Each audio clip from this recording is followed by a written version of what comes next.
In the blood-soaked halls of imperial Rome, where absolute power corrupted absolutely, and where emperors could destroy lives with a casual gesture, one man walked a razor's edge between philosophy and politics, between wisdom and survival, between teaching virtue and serving vice.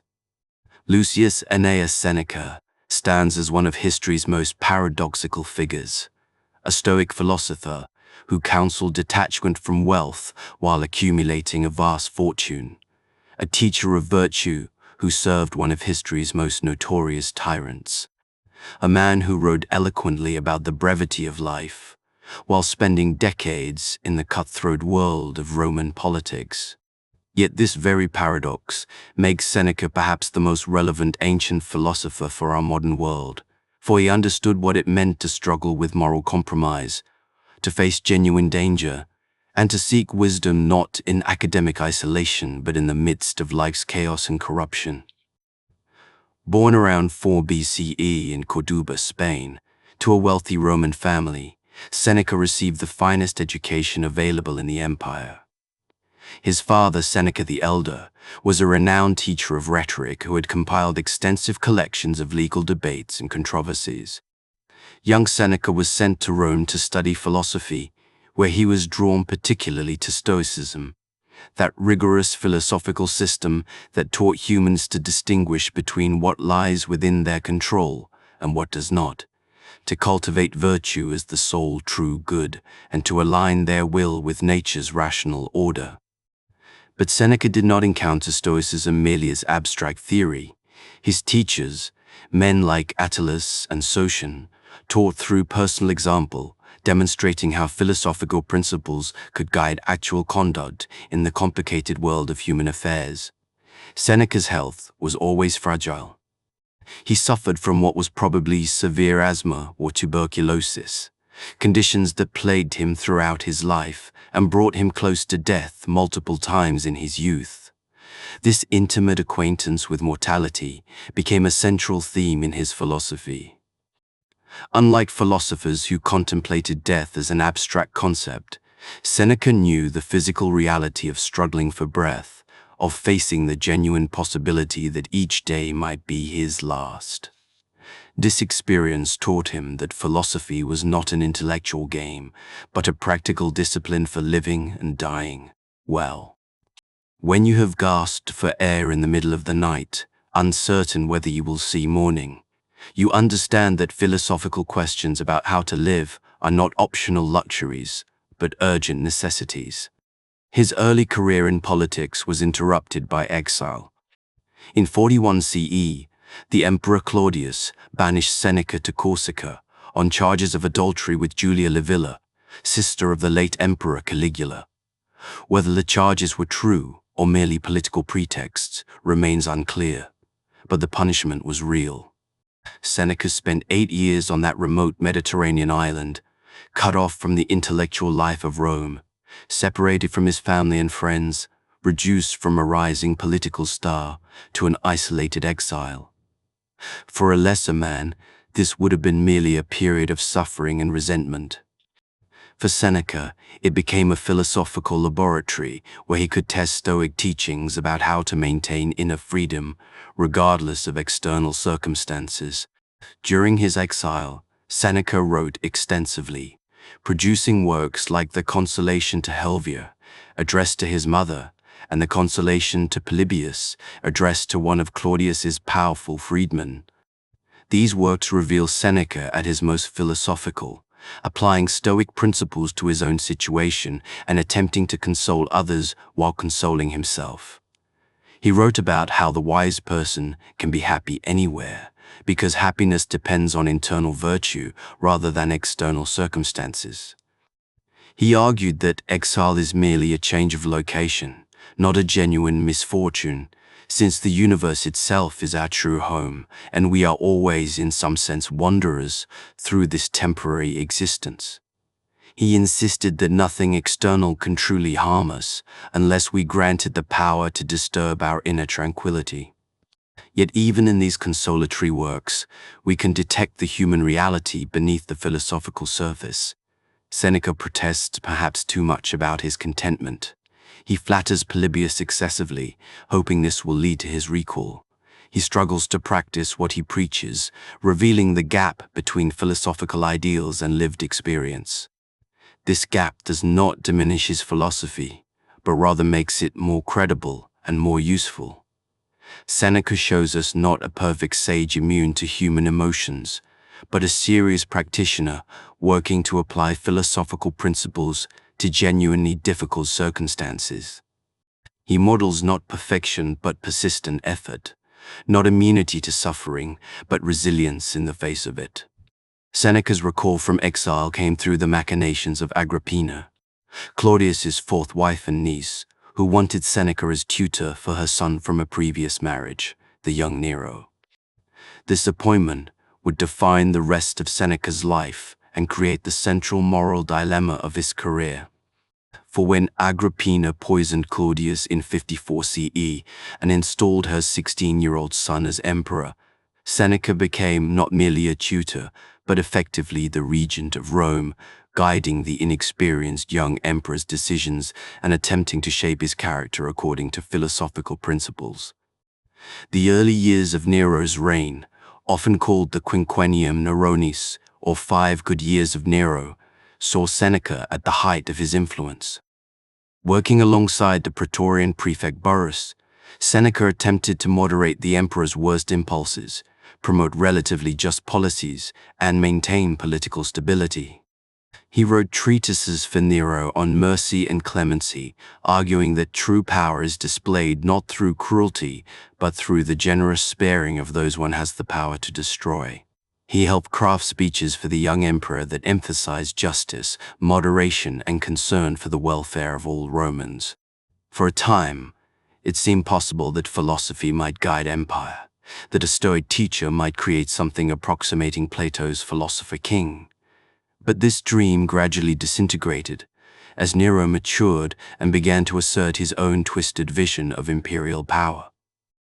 The first major crisis came when Nero murdered his mother Agrippina in 59 CE, after years of conflict between them. Seneca and Burrus, unable to prevent the matricide, were reduced to helping Nero craft the official narrative that presented the murder as necessary self-defense.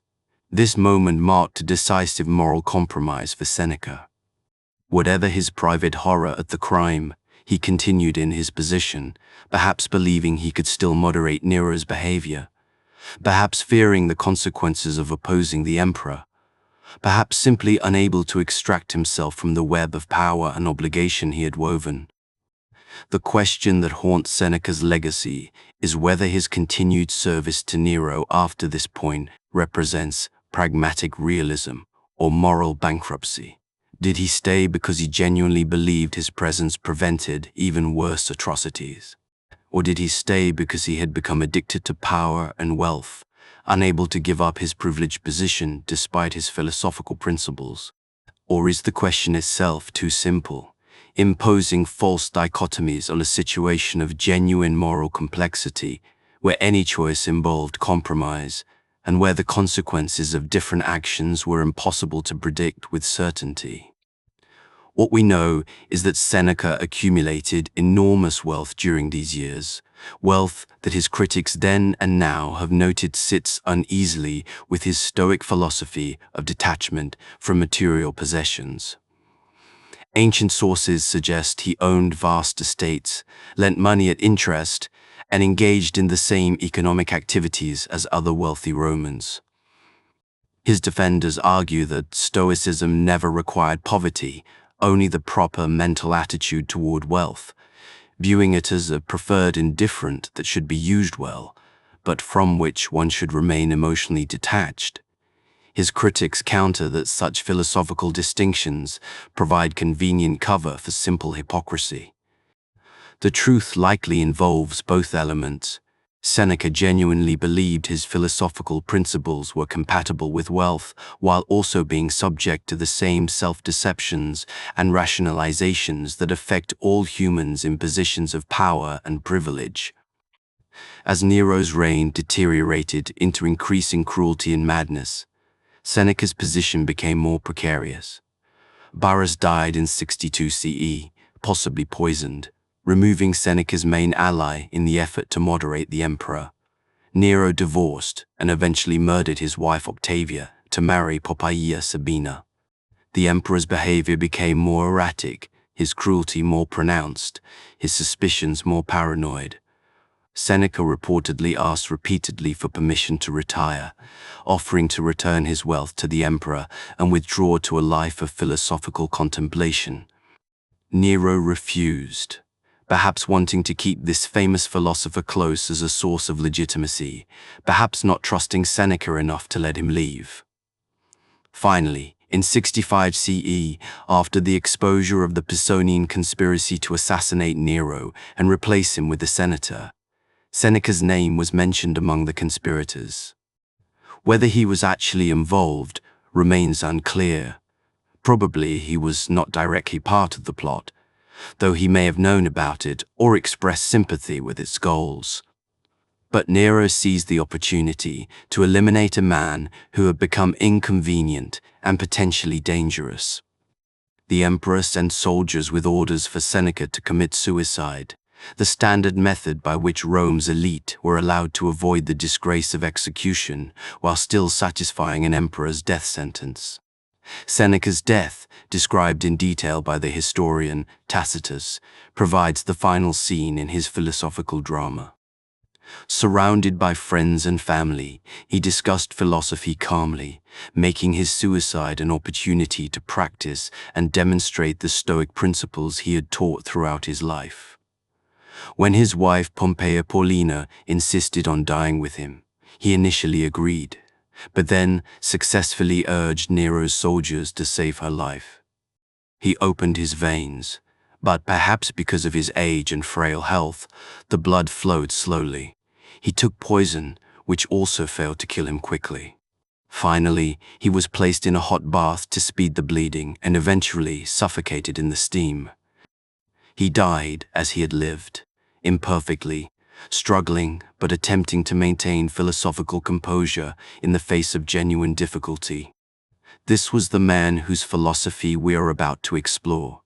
Neither a saint nor a villain, but a human being of extraordinary intelligence and literary skill, who tried to live according to demanding philosophical principles while navigating the treacherous waters of Roman imperial politics. His compromises and contradictions do not invalidate his philosophy, but rather make it more accessible and more applicable to those of us who also live imperfect lives, who also face moral dilemmas without clear right answers, who also seek wisdom while trapped in circumstances we cannot fully control. Seneca teaches us not by example of perfect virtue, but by the example of persistent effort to become better, despite obstacles both external and internal. It is not that we have a short time to live, but that we waste a lot of it. With these words from his essay on the shortness of life, Seneca articulates what may be his most urgent and most immediately relevant teaching for modern readers. We are, Seneca insists, engaged in systematic self-deception about time. We act as though we will live forever, postponing important activities and relationships, while squandering hours and days on trivial pursuits and empty distractions. We complain that life is short while simultaneously wasting the time we have. We fail to recognize that time is our most precious and irreplaceable resource, the one thing that once spent can never be recovered, the ultimate non-renewable asset that determines everything about the quality and meaning of our existence. Seneca's philosophy of time begins with a fundamental distinction that we moderns have largely forgotten. He differentiates between merely existing and genuinely living. Most people, he argues, do not actually live their lives at all. They are lived by external forces, by social expectations, by the demands of others, by pursuit of conventional markers of success that they have never examined to determine whether these goals are actually worth achieving. They spend their days in frantic busyness, without ever pausing to ask whether their activities serve any purpose they actually endorse. They reach the end of their lives, having never truly lived at all, having spent all their time preparing for a life that never actually began. The problem is not primarily that life is objectively short, though Seneca acknowledges that even the longest human life is brief from the perspective of cosmic time. The real problem is subjective. We treat our time as though it were infinite and therefore expendable. We give it away freely to anyone who asks, defending our money and possessions zealously while allowing our hours and days to be consumed by others' priorities. We spend years accumulating wealth or status that we imagine will eventually provide the leisure and security necessary for living well, never recognizing that we are spending life itself. The only thing we actually need, in pursuit of things that merely promise to enhance life later. By the time we have acquired what we sought, we may find that we have exhausted our actual life in the process. Seneca illustrates this through vivid portraits of Roman society that resonate eerily with our own time.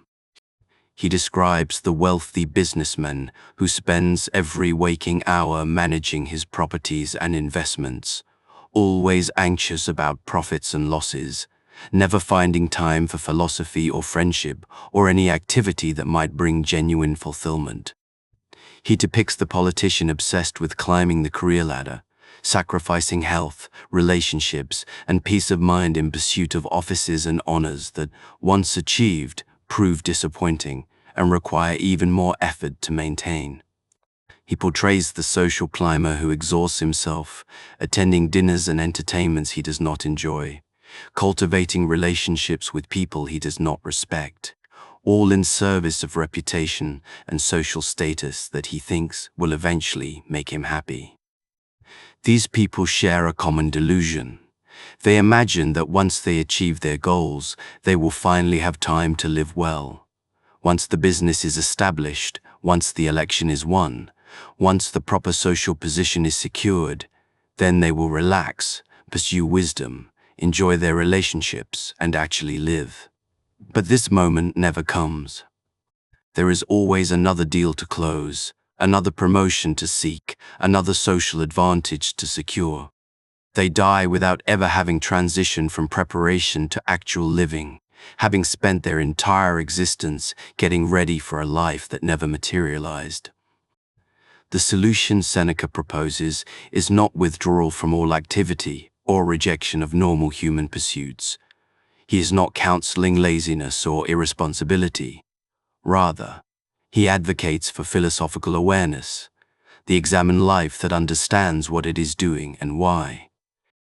We must learn to distinguish between activities that genuinely serve our deepest values and goals, and activities that merely fill time or serve external expectations. We must develop the courage to say no to demands on our time that do not serve our actual priorities. We must recognize that time is not just another resource to be managed, but the substance of life itself, the irreplaceable medium in which everything we value must occur. This requires what Seneca calls recollection, or gathering oneself together. Most people are scattered, dispersed across multiple concerns and obligations, never fully present to any of them. They think about work during family time, worry about personal problems during work, mentally rehearse future conversations instead of participating in present ones. They live partially everywhere and fully nowhere. Seneca urges us instead to practice presence, to bring our full attention to whatever we are doing, to be completely where we are.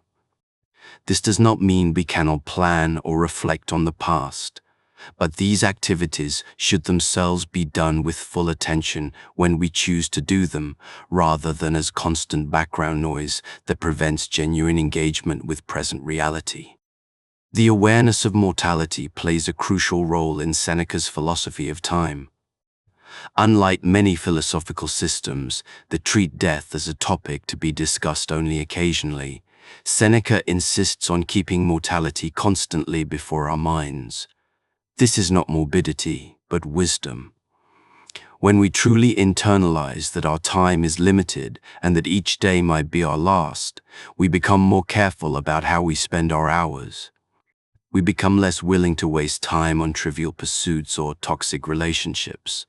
We become more focused on what actually matters, developing our character, cultivating meaningful relationships, pursuing genuine understanding, contributing something of value to the world. Seneca practices what he calls premeditatio malorum, the premeditation of evils or adversities. This Stoic technique involves regularly imagining the worst things that could happen, including and especially one's own death. Modern readers often recoil from this practice, trained by contemporary positive thinking culture to focus only on positive outcomes and avoid negative thoughts. But Seneca's approach is psychologically sophisticated. By regularly contemplating loss and death, we accomplish several things. First, we reduce the shock if these events actually occur, since we have already mentally rehearsed them. Second, we increase our gratitude for what we currently have, since we have vividly imagined its absence. Third, we gain perspective on daily annoyances and setbacks, recognizing them as minor compared to death and major loss. Most importantly, contemplating death helps us live. When we truly recognize that our time is limited, we stop postponing important activities and relationships. We stop accepting toxic situations that we imagine we can endure indefinitely. We stop wasting hours on entertainment and distractions that provide no genuine satisfaction. We start aligning our actual behavior with our deepest values, recognizing that there may not be time later to become who we want to be, or to do what we consider genuinely important. Seneca's own experience with mortality made this teaching especially urgent for him. His chronic illness meant he had repeatedly faced the real possibility of imminent death. His exile confronted him with the destruction of the life he had built and the loss of everything he had worked for. His service under Nero meant living with the constant awareness that imperial favor could turn to fatal disfavor at any moment. These experiences were not merely abstract occasions for philosophical reflection, but genuine existential crises that forced him to grapple with the question of how to live well in the face of mortality and uncertainty. From these experiences, Seneca developed what we might call a philosophy of the present moment. Each day should be lived as a complete life with beginning, middle, and end. We should not constantly sacrifice present experience for imagined future benefits. We should not defer genuine living until some imagined future moment when conditions will be more favorable. The perfect time to live well is always now, because now is the only time we actually have. Tomorrow is not guaranteed, and even if it comes, it will present its own challenges and distractions that we will use to justify further postponement if that is our pattern. This philosophy has profound implications for how we structure our days and lives. Seneca advocates beginning and ending each day with philosophical reflection. In the morning, we should consciously consider how we want to spend the coming day, what principles should guide our choices, what genuinely matters to us. In the evening, we should review what actually happened, examining our behavior honestly, acknowledging our failures without harsh self-criticism, and noting our successes without prideful inflation. This practice of daily examination ensures that we remain conscious agents of our own lives, rather than passive subjects carried along by external forces and internal habits. Seneca also insists on the importance of leisure, though by leisure he means something quite different from what moderns typically understand by the term. He does not mean passive entertainment or mindless relaxation. He means otium, the Latin term for the cultivated leisure of free citizens who use their freedom from immediate practical necessity to pursue philosophy, literature, art, and genuine friendship. This is active leisure, directed toward the improvement of the mind and character, toward deeper understanding of ourselves and reality, toward the cultivation of what is best in human nature. The tragedy of modern life, from a Senecan perspective, is that most people have lost the capacity for genuine leisure even when they have free time. They fill every moment with stimulation and distraction. Television, social media, video games, shopping, whatever, can prevent them from being alone with their own thoughts. They are terrified of silence and solitude, afraid of what they might discover if they stop running long enough to notice their own inner life. They equate leisure with entertainment, never discovering the deeper satisfactions available through contemplation, study, and meaningful conversation. Seneca's own literary practice models the kind of active leisure he advocates.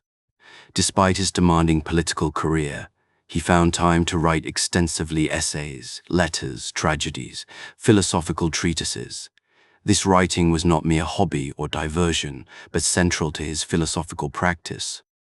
Through writing, he clarified his own thoughts, worked through philosophical problems, shared wisdom with friends and the broader public, and created something of lasting value that would outlive his own brief existence. His writing demonstrates that active leisure is not self-indulgent, but one of the highest forms of human activity, the exercise of our distinctly human capacity for reflective thought and creative expression. The philosophy of time that emerges from Seneca's teachings is simultaneously sobering and liberating. Sobering because it forces us to confront the reality that we are wasting our lives, that time is passing whether we use it well or squander it, that we may reach the end with most of our genuine potential unrealized and most of our deepest values unserved. Liberating because it reveals that the problem is within our control. We may not control how long we live, but we do control how we live. We may not be able to add days to our life, but we can add life to our days. We can, starting now, begin to live with awareness and intention, aligning our actual behavior with what we claim to value, making conscious choices about how we spend our irreplaceable time. The ultimate message is one of urgency without panic. Life is short, time is precious, we are wasting it. These truths should motivate us to change, but not to become anxious and frantic. The goal is not to pack more activities into each day, but to ensure that what we do is genuinely worth doing. The goal is not to achieve more external success, but to develop our character and understanding. The goal is not to prepare for some imagined future life, but to actually live now, bringing full attention and genuine presence to each moment, each relationship, each activity that comprises our actual existence. At the core of Stoic philosophy lies a radical claim about human power and human limitation. We are, the Stoics argue, far more powerful than we typically recognize, and simultaneously far more limited. The key to wisdom is understanding precisely where our power lies and where it does not, ceasing our futile efforts to control what lies outside our power, and exercising fully the control we actually possess over our own minds and characters. Seneca develops this teaching with particular psychological insight, offering practical techniques for achieving the inner freedom that makes genuine happiness possible regardless of external circumstances. The fundamental Stoic distinction is between what lies within our control and what does not. External events, other people's behavior, our reputation, our health, our wealth, our social status, all of these lie ultimately outside our complete control. We may influence them, though we cannot determine them absolutely. What lies entirely within our control is our own mental activity, our judgments about events, our responses to circumstances, our choices about how to interpret and react to whatever happens to us. This internal realm is what the Stoics called the inner citadel, a fortress of the mind, that external forces cannot breach unless we grant them entry. Seneca illustrates this principle through his own experience of exile. When he was banished to Corsica, he lost his social position, his wealth, his proximity to friends and family. his participation in Rome's intellectual life, everything that conventional Roman society considered valuable. But, he argues, these losses did not actually harm him in any fundamental sense. They could not make him a worse person, could not destroy his capacity for virtue, could not eliminate his ability to think, read, write, and pursue wisdom. The exile took away preferred externals, but it could not touch his essential self unless he allowed it to. This is a difficult teaching for most people to accept, because it requires abandoning cherished beliefs about what matters. We typically assume that external goods, health, wealth, reputation, success, are genuinely good, that their presence makes us happy and their absence makes us miserable. The Stoics argue this is a fundamental error. External circumstances are indifferent, neither good nor bad in themselves. What matters is how we respond to them. Poverty handled well, with dignity and philosophical perspective, is better than wealth handled badly, with anxiety and moral corruption. Illness accepted with courage is better than health squandered on trivial pursuits. Exile endured philosophically is better than freedom wasted in empty pleasures. But how do we actually achieve this philosophical equanimity? How do we develop the capacity to remain unmoved by external events that seem inherently terrible? Seneca offers several practical techniques, drawn from Stoic tradition, but adapted through his own experience and insight. First, we must practice careful attention to our judgments. Most suffering comes not from events themselves, but from our judgments about those events. When something happens that we have labeled terrible or catastrophic, we suffer primarily from this labeling, rather than from the event itself. Seneca urges us to examine our automatic judgments, questioning whether they are accurate or helpful. Is this event really as terrible as my initial reaction suggests? Does it actually prevent me from living virtuously? Does it eliminate my capacity for exercising wisdom, courage, justice, and self-control? Usually the honest answer is no. The event is inconvenient or unpleasant, but not genuinely catastrophic. This does not mean denying reality or pretending that painful events are actually pleasant. Seneca is not counseling delusion or dishonesty. Rather, he advocates for accurate assessment. When we lose money, we should acknowledge that we have lost money. That is a fact.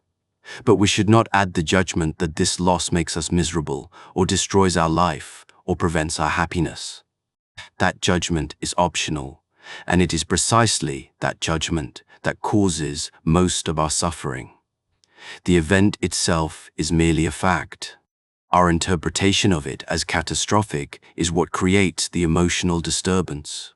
Second, Seneca recommends the practice of negative visualization, regularly imagining the loss of things we value. This practice serves multiple purposes. It prepares us psychologically for loss when it actually occurs, reducing the shock and helping us respond with more resilience. It increases our gratitude for what we currently have, since we have vividly imagined its absence. It reminds us that all external goods are temporary and uncertain, reducing our anxious attachment to them. And it helps us distinguish between what we genuinely need and what we merely prefer, focusing our attention on what actually matters. This practice might seem morbid or anxiety-producing to modern readers trained in positive thinking techniques. But Seneca's approach is psychologically sophisticated. Rather than creating anxiety, negative visualization actually reduces it. Anxiety comes primarily from the fear of loss, the constant worry that something terrible might happen. By deliberately contemplating worst-case scenarios, we discover that most of them are survivable, that we would find ways to cope, that our essential well-being does not depend as completely on external circumstances as we had imagined. This realization is profoundly liberating. Third, Seneca advocates developing what we might call emotional resilience through graduated exposure to discomfort.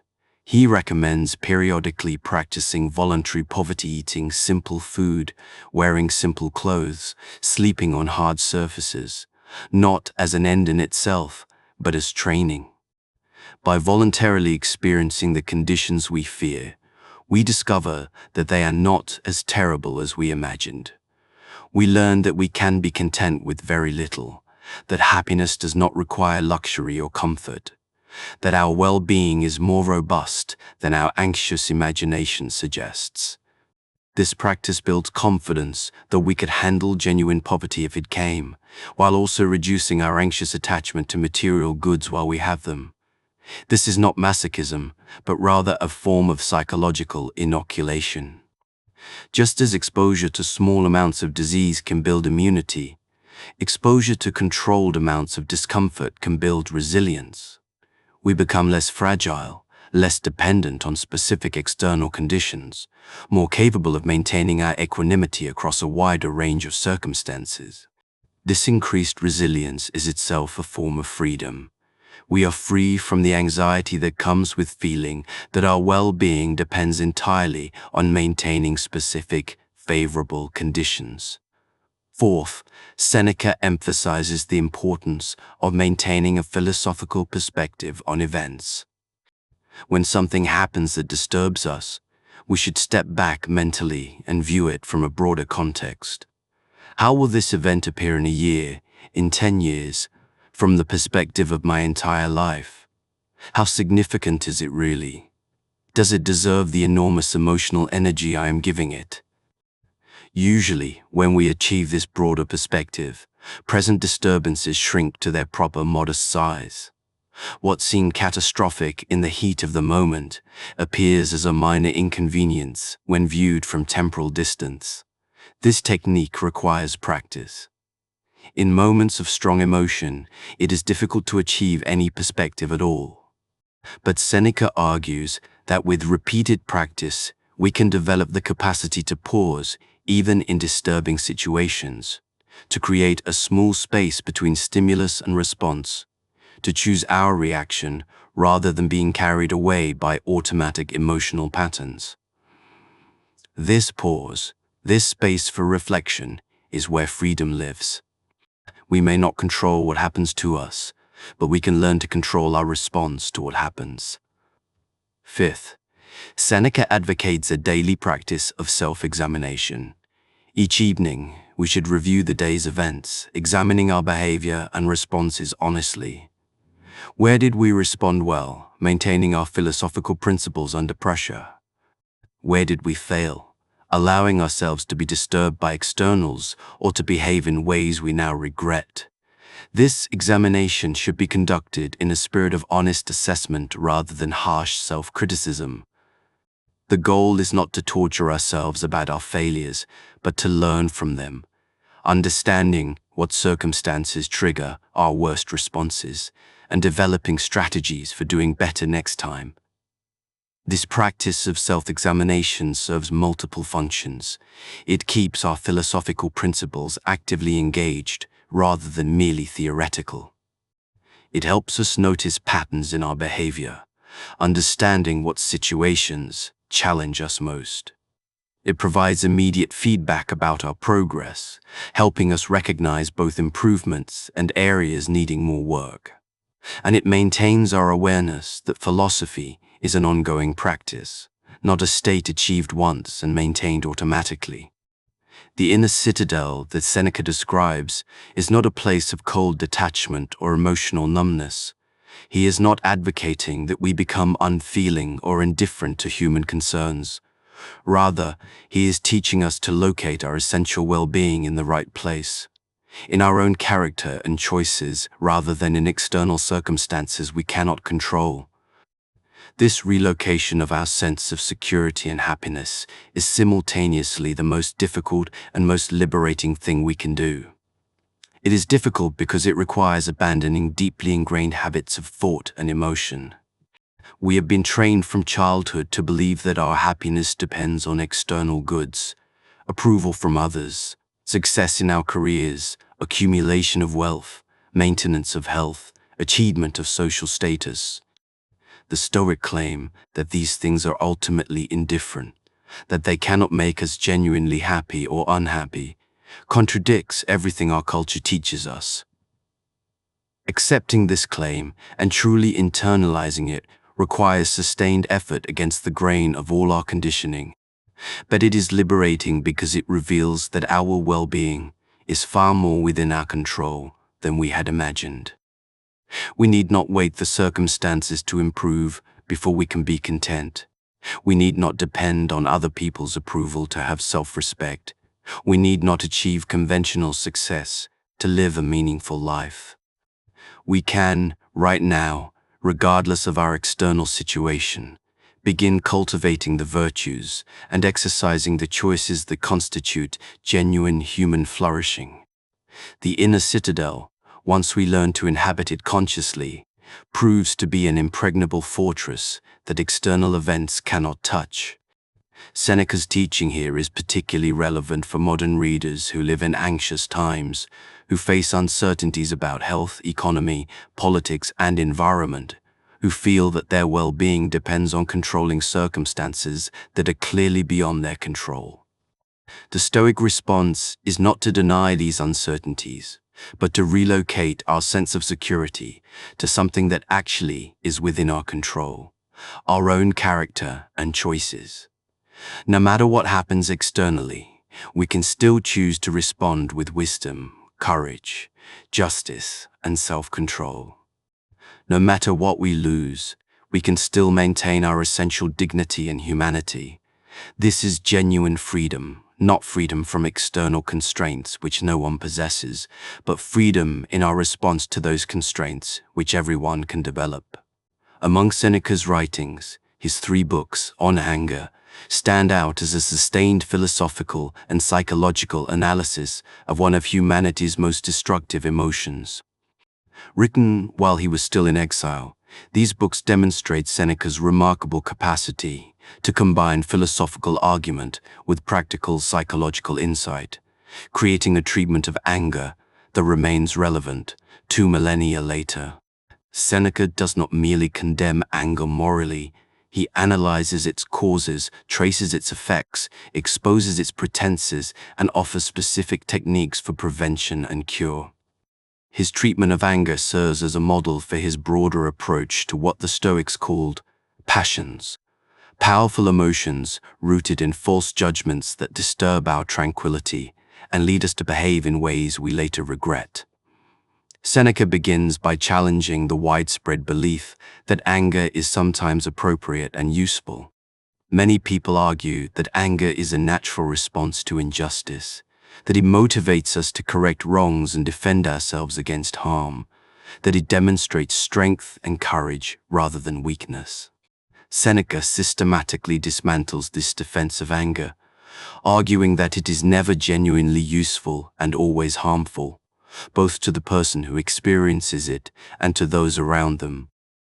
Anger, Seneca argues, is based on a fundamental error of judgment.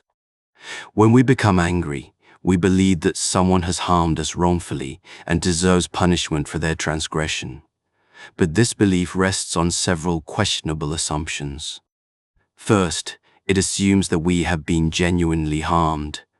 But most of what we interpret as harm is actually mere inconvenience or ego injury, rather than real damage to anything that matters. Second, it assumes that the person who harmed us acted wrongfully rather than out of ignorance, necessity, or their own nature. But most offensive behavior comes from these sources rather than from malicious intent to harm.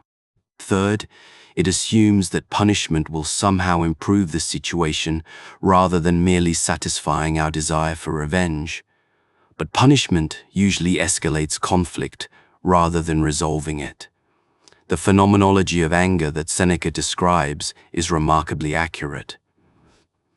Anger begins with a perceived offense, followed by a judgment that we have been wronged and that the offender deserves retaliation.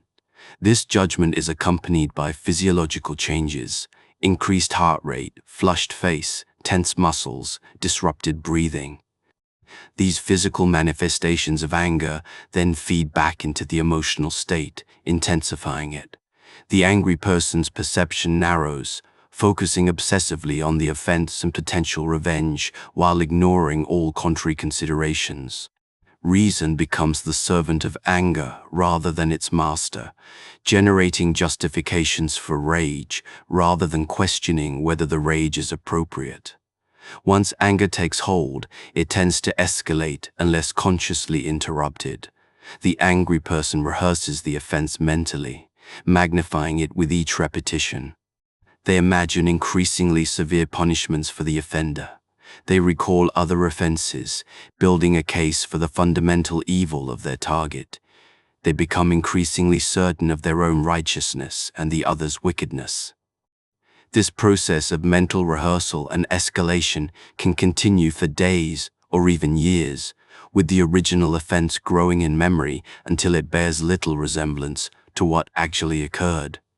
The effects of anger are uniformly destructive.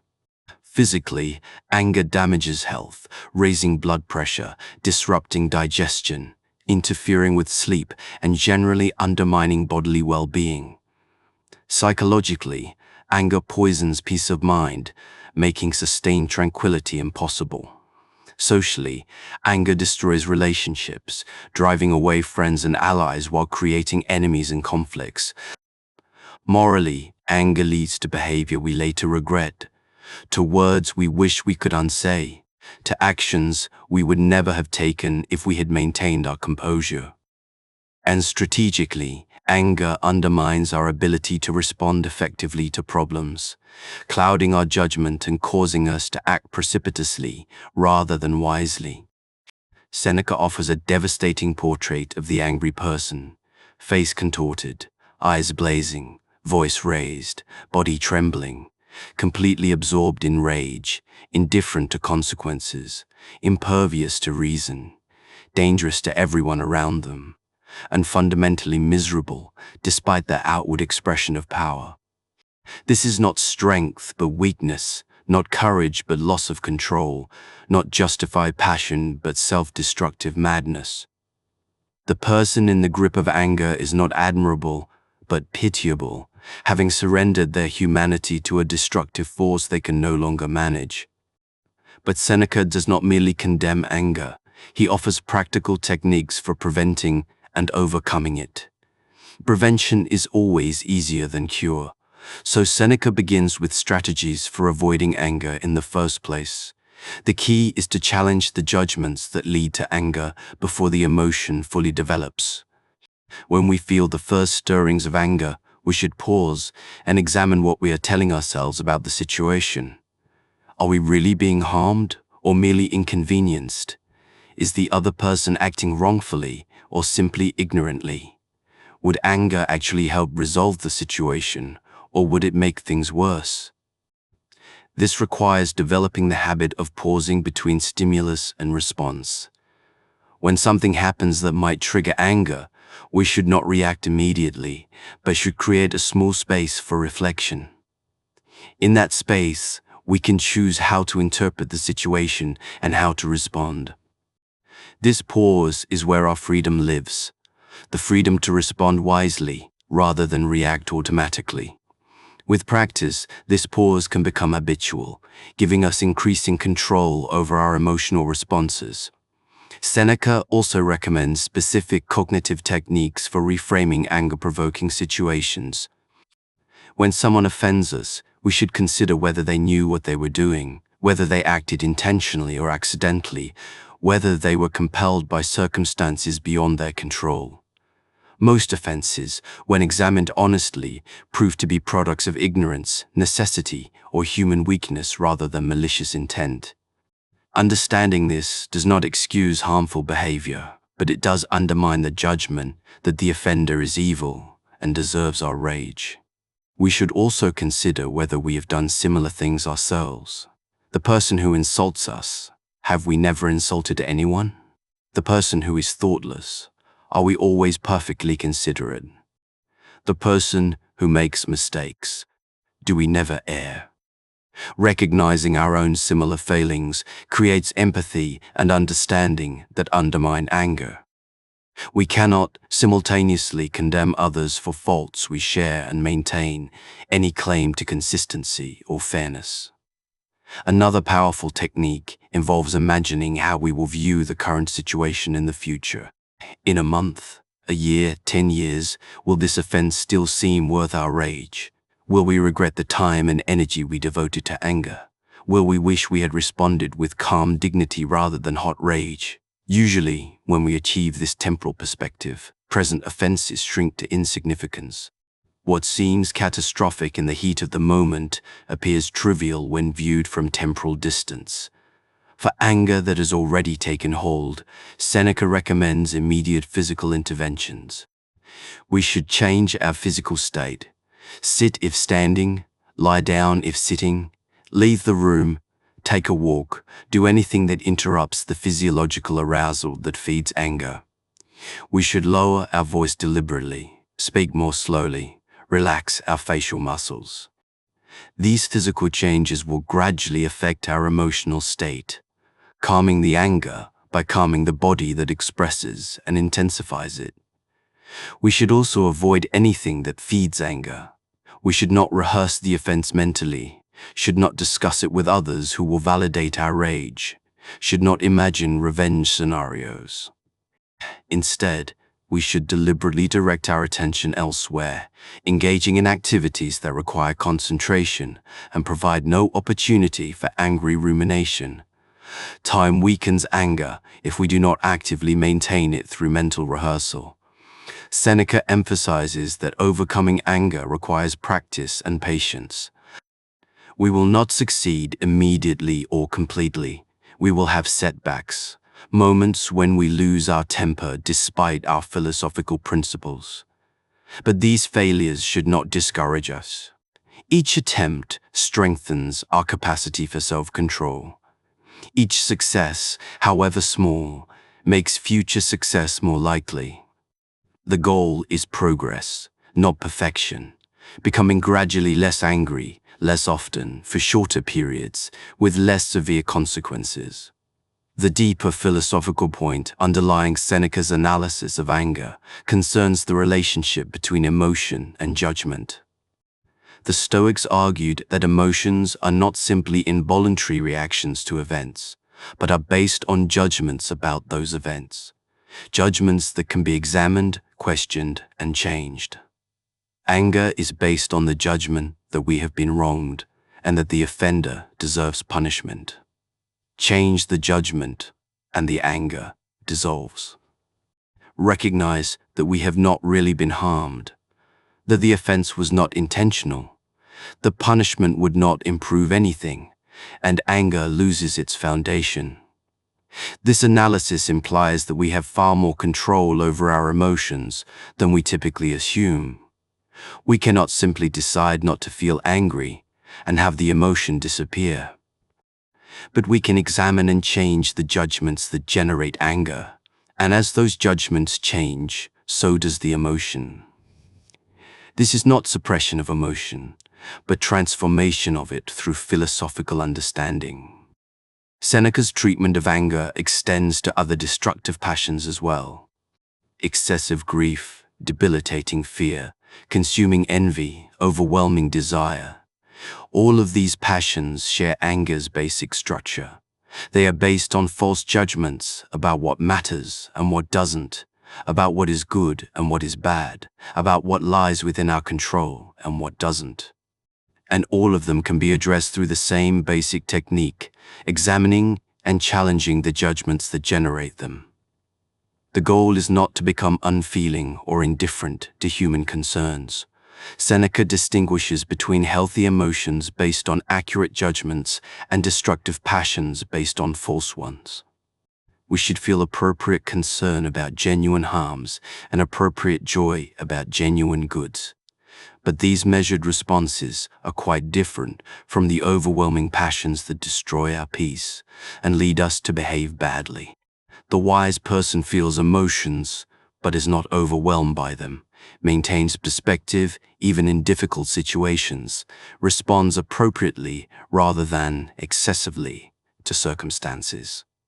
This teaching about mastering anger and other passions is perhaps Seneca's most practical contribution to philosophy. Unlike abstract metaphysical theories, this is wisdom we can apply immediately in daily life. The next time we feel anger rising, we can pause and examine our judgments. We can ask whether we are really being harmed, whether anger would help, whether we might respond more effectively from calm rationality. These questions will not eliminate anger immediately, but they will weaken it, creating space for wisdom to operate. Over time, with repeated practice, we can develop increasing mastery over our emotional responses, achieving the inner freedom that comes from no longer being controlled by destructive passions. Seneca's philosophy of friendship presents an interesting paradox. On one hand, he celebrates true friendship as one of life's greatest goods, and writes with deep warmth about the friendships he himself enjoyed.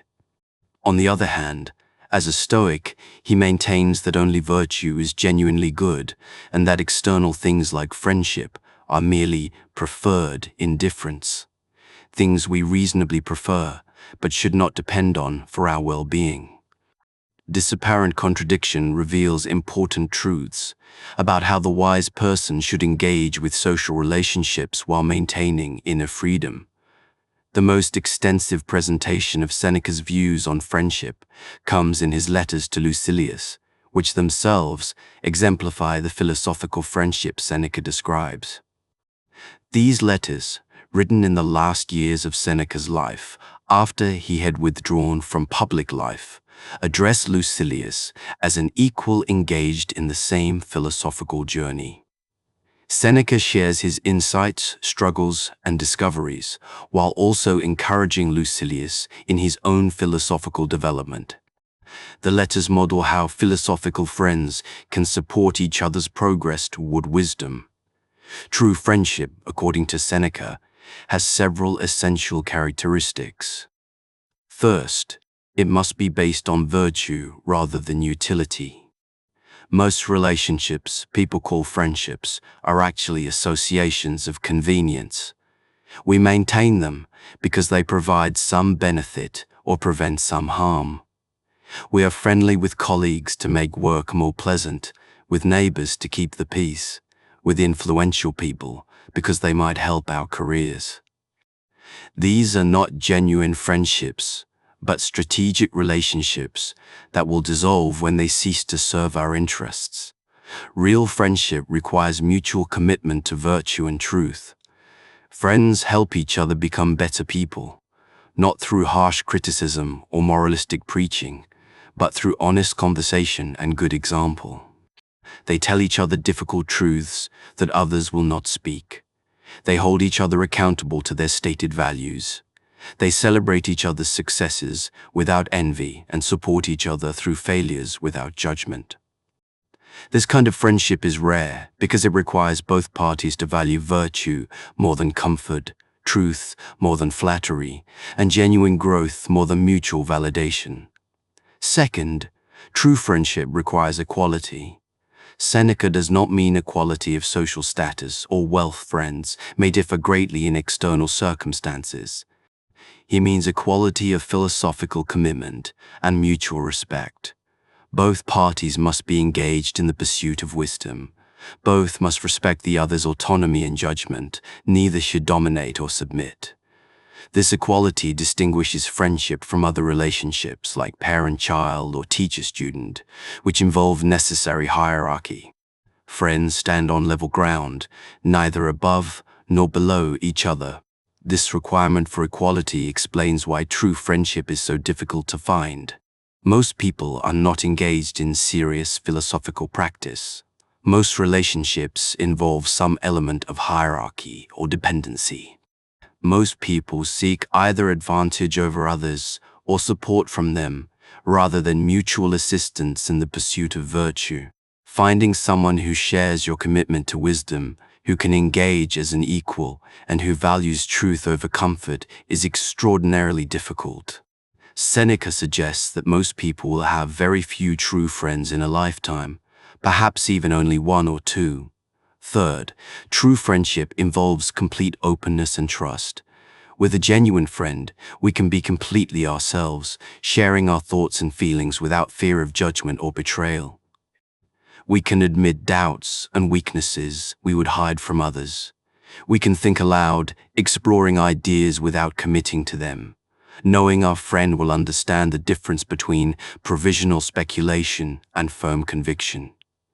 This openness is both the result of trust and the means of deepening it. As we risk vulnerability and find it met with understanding rather than exploitation, our trust grows. But Seneca immediately qualifies this teaching with an important caution. We should never say anything to a friend that we would not say in front of an enemy. This seems to contradict the requirement for complete openness. The apparent contradiction resolves when we understand that Seneca is warning against using friendship as an excuse for moral compromise. We should be able to speak openly with friends about our struggles and doubts, but we should not say things we would be ashamed to defend publicly. We should be able to admit weaknesses to friends, but we should not involve them in wrongdoing or unvirtuous behavior. The goal is to combine maximum openness about our inner life with maximum integrity in our actual conduct. We can tell friends anything about what we think or feel, but we should not ask them to participate in or approve actions we know are wrong. This distinction preserves friendship from becoming mere mutual enabling, where friends validate each other's worst impulses rather than supporting each other's progress toward wisdom. Seneca also addresses the question of how many friends one should have. Here he navigates between two extremes. Some people try to be friends with everyone, maintaining extensive social networks and calling everyone their friend. This is not genuine friendship, but social performance. These people have many acquaintances, but no real friends. Other people withdraw from all social connection, trusting no one and preferring isolation to the risks of relationship. This too is an error, depriving oneself of one of life's genuine goods. The wise person cultivates a few genuine friendships while maintaining cordial but not intimate relations with a broader circle of acquaintances.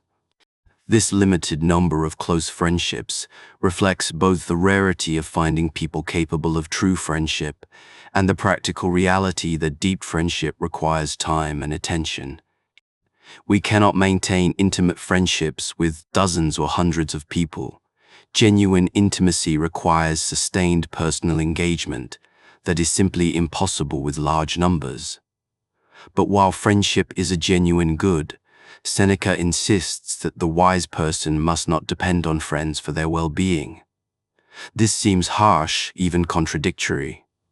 Why cultivate friendships if we are not to depend on them? The answer lies in the Stoic distinction between enjoying something and depending on it for our happiness. We can love our friends, value their company, benefit from their support and wisdom, but we should not need them in the sense that our inner peace would be destroyed if we lost them. This teaching becomes more comprehensible when we consider Seneca's own experience. He formed close friendships in Rome, only to lose them when he was exiled. He developed new relationships, which were then threatened by the dangerous politics of Nero's court. Any friend could be arrested, executed, or forced to become an enemy by imperial command. In such circumstances, emotional dependence on friends would mean constant anxiety and eventual devastation. The only way to maintain both friendship and peace of mind was to love friends while accepting that they could be lost at any moment. This is not cold detachment, but realistic love. We love our friends while they are present, but we do not pretend they are permanent fixtures of our life. We enjoy their company while remembering that separation is inevitable, whether through death, circumstances, or changes in the relationship itself. This awareness does not prevent genuine intimacy, but actually deepens it by making us more present and appreciative while the friendship lasts. Seneca's treatment of solitude complements his philosophy of friendship.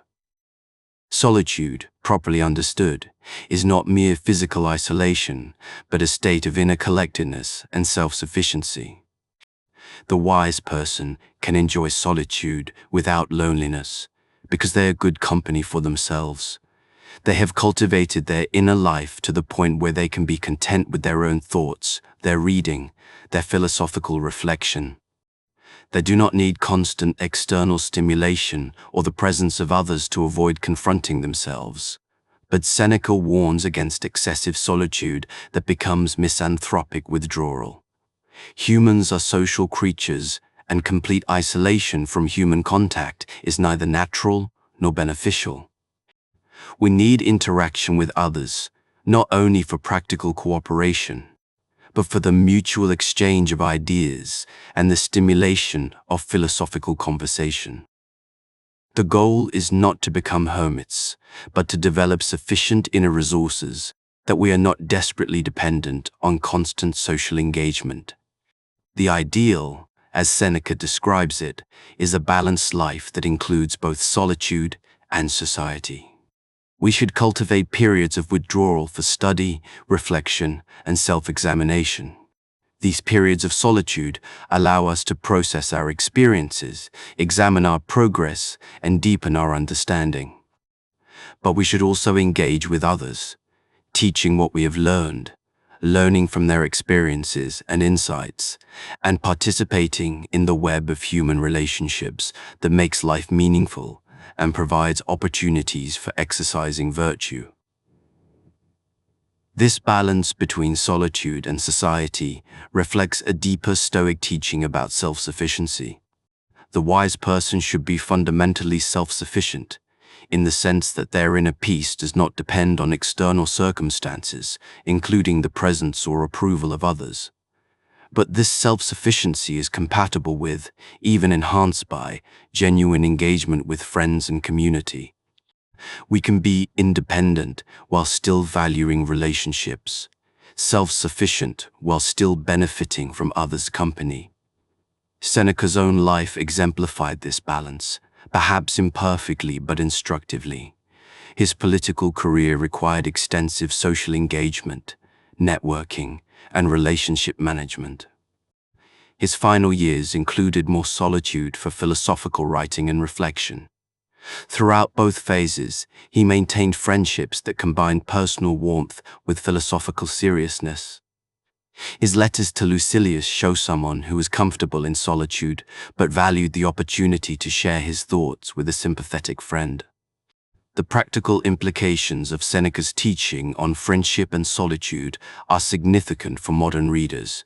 In an age of social media and constant connectivity, we risk confusing social performance with genuine friendship. We accumulate hundreds of friends online while having no one. We could call in the middle of the night with a real problem.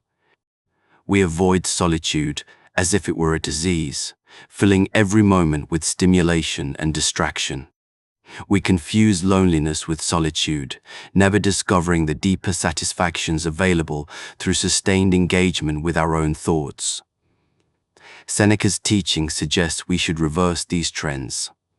We should cultivate a few genuine friendships based on mutual commitment to truth and virtue, rather than maintaining extensive networks of superficial relationships. We should regularly practice solitude, developing our inner resources and learning to be good company for ourselves. We should seek balance between engagement and withdrawal, recognizing that both are necessary for human flourishing. And we should love our friends warmly while maintaining the inner freedom that comes from not depending on them for our fundamental well-being. Perhaps no aspect of Seneca's philosophy has generated more criticism and debate than his treatment of wealth. Here was a man who wrote eloquently about the importance of virtue over material goods, about detachment from external things, about the proper Stoic indifference to wealth. And yet he accumulated one of the largest personal fortunes in Rome. His critics, both ancient and modern, have seized on this apparent hypocrisy as evidence that his philosophy was mere rationalization for privilege. But a careful examination of what Seneca actually wrote about wealth reveals a more nuanced position that is both philosophically defensible and practically relevant. Seneca's fundamental claim about wealth is that it is what the Stoics called a preferred indifferent. This technical term requires careful explanation. Indifferent means that wealth is neither good nor bad in itself. It cannot make us genuinely happy or genuinely miserable, cannot make us better or worse people, cannot affect what really matters about human life. Preferred means that, all things being equal, having wealth is reasonably preferable to not having it, just as health is preferable to sickness and life to death. But this preference is conditional and limited. We should not compromise virtue to gain or keep wealth, and we should be capable of living well without it. Disposition differs both from the common view that wealth is genuinely good and from the ascetic view that wealth is genuinely bad. Most people treat wealth as though it were essential for happiness, spending their lives in anxious pursuit of money, measuring their self-worth by their net worth, and believing that poverty would be catastrophic. Ascetics, by contrast, treat wealth as inherently corrupting, something that must be renounced entirely to achieve spiritual or philosophical purity. Seneca rejects both extremes. Against those who treat wealth as essential, Seneca argues that poverty is perfectly compatible with happiness and virtue. Some of history's greatest philosophers were poor. Socrates owned almost nothing. Diogenes lived in a barrel. Crates gave away his fortune. These men achieved wisdom and contentment, despite or perhaps because of their poverty. They were not miserable, but remarkably cheerful, not constrained, but remarkably free, not despised, but remarkably admired. Their poverty did not prevent them from living well. In some cases, it may have helped by eliminating distractions and simplifying their lives. Seneca himself practiced voluntary poverty as a regular spiritual exercise. He would periodically eat only coarse bread and drink only water, wear simple clothing, sleep on a hard surface, not as permanent lifestyle, but as practice. This exercise served multiple purposes. It demonstrated that he could be content with very little, that his happiness did not depend on luxury or comfort, that he could handle poverty if it came. It increased his gratitude for his usual comforts by showing him their absence. It reduced his fear of losing his wealth by proving he could live without it. And it gave him credibility when he claimed that poverty was not terrible. But against ascetics who insist that wealth must be renounced entirely, Seneca argues that wealth itself is neutral and can be used well or badly. A wise person with wealth can use it to help others, to support philosophical study, to create beauty, to contribute to public goods. Wealth provides opportunities for generosity and beneficence that poverty cannot offer. The problem is not wealth itself, but attachment to wealth. The anxiety about losing it, the desire for more of it, the distortion of values that comes from treating it as essential rather than as a tool to be used well. This distinction between having wealth and being attached to it is crucial to Seneca's position. He can legitimately own vast estates while maintaining philosophical detachment from them. The test is not whether he has wealth, but whether he could lose it without being devastated, whether he values virtue more than money, whether he is willing to sacrifice wealth rather than compromise his principles. On this test, Seneca's final years provide evidence in his favor. He repeatedly asked Nero for permission to return his wealth and retire to philosophical life, suggesting he was indeed willing to relinquish it. But this defense requires acknowledging a significant difficulty. It is psychologically very difficult to possess great wealth without becoming attached to it. The mere presence of wealth creates anxieties about protecting and growing it, comparisons with others who have more, concerns about whether people value us for ourselves or our money. Even if we intellectually understand that wealth is a preferred indifferent, our emotions may not follow our philosophy. We may claim detachment while actually being quite attached. Seneca himself seems to acknowledge this difficulty. He admits that wealth can be dangerous, that it tempts us to luxury and excess, that it surrounds us with flatterers and false friends, that it creates obligations and entanglements that limit our freedom. He does not claim that managing wealth well is easy, only that it is possible for someone with sufficient philosophical discipline. And he grants that poverty may in some ways be safer for the soul, precisely because it eliminates these temptations and complications. The practical advice Seneca offers about wealth applies regardless of how much we actually have. First, we should never compromise virtue for money. No amount of wealth is worth acting unjustly, betraying friends, or violating our principles. If maintaining our fortune requires immoral behavior, we should accept poverty rather than corruption. This seems obvious in the abstract, but proves difficult in practice when we face real choices between doing right and protecting our economic interests. Second, we should practice gratitude for what we have, rather than constantly desiring more. Seneca observes that most people are never satisfied with their wealth. The more they have, the more they want. The person with 1 million wants 10 million. The person with 10 million wants 100 million. This endless escalation of desire guarantees misery, regardless of absolute wealth level. The solution is to practice contentment with what we have, recognizing that beyond a modest level that meets basic needs, additional wealth contributes little to genuine well-being. Third, we should be generous with our wealth, using it to help others and contribute to public goods. Seneca himself was known for his beneficence, supporting friends, students, and various public projects. This generosity served multiple purposes. It helped others. It demonstrated that wealth was for use rather than hoarding. It created genuine rather than merely transactional relationships. And it reduced attachment to wealth by regularly giving it away. The person who spends their life accumulating without ever sharing becomes a miser, psychologically damaged by their hoarding. Fourth, we should maintain perspective about wealth by regularly contemplating its impermanence. All wealth is temporary and uncertain.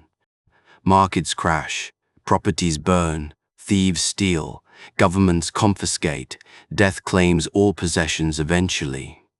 Recognizing this impermanence reduces our anxious attachment to wealth. We can enjoy it while we have it without desperately clinging to it, knowing it will pass whether we cling or not. This perspective also helps us prioritize. We invest in what lasts, virtue, wisdom, relationships, rather than what is temporary, luxury, status, possessions. Fifth, we should regularly practice voluntary poverty to maintain our capacity to be content with little. This practice keeps us from becoming dependent on luxury and comfort, from losing the ability to be happy with simple food, simple clothing, simple accommodations. It reminds us that happiness comes from within rather than from external conditions. And it prepares us psychologically for the possibility of genuine poverty, reducing the fear that keeps many people trapped in jobs or situations they hate. Seneca's own wealth remains problematic for his philosophy, despite these defenses and practical teachings. He never adequately explains how he accumulated such a fortune while claiming to value only virtue. He never fully reconciles his philosophical detachment with his continued possession of vast estates. He never addresses the question of whether his wealth itself was justly acquired, or whether it came partly through exploitation of others, as most Roman fortunes did.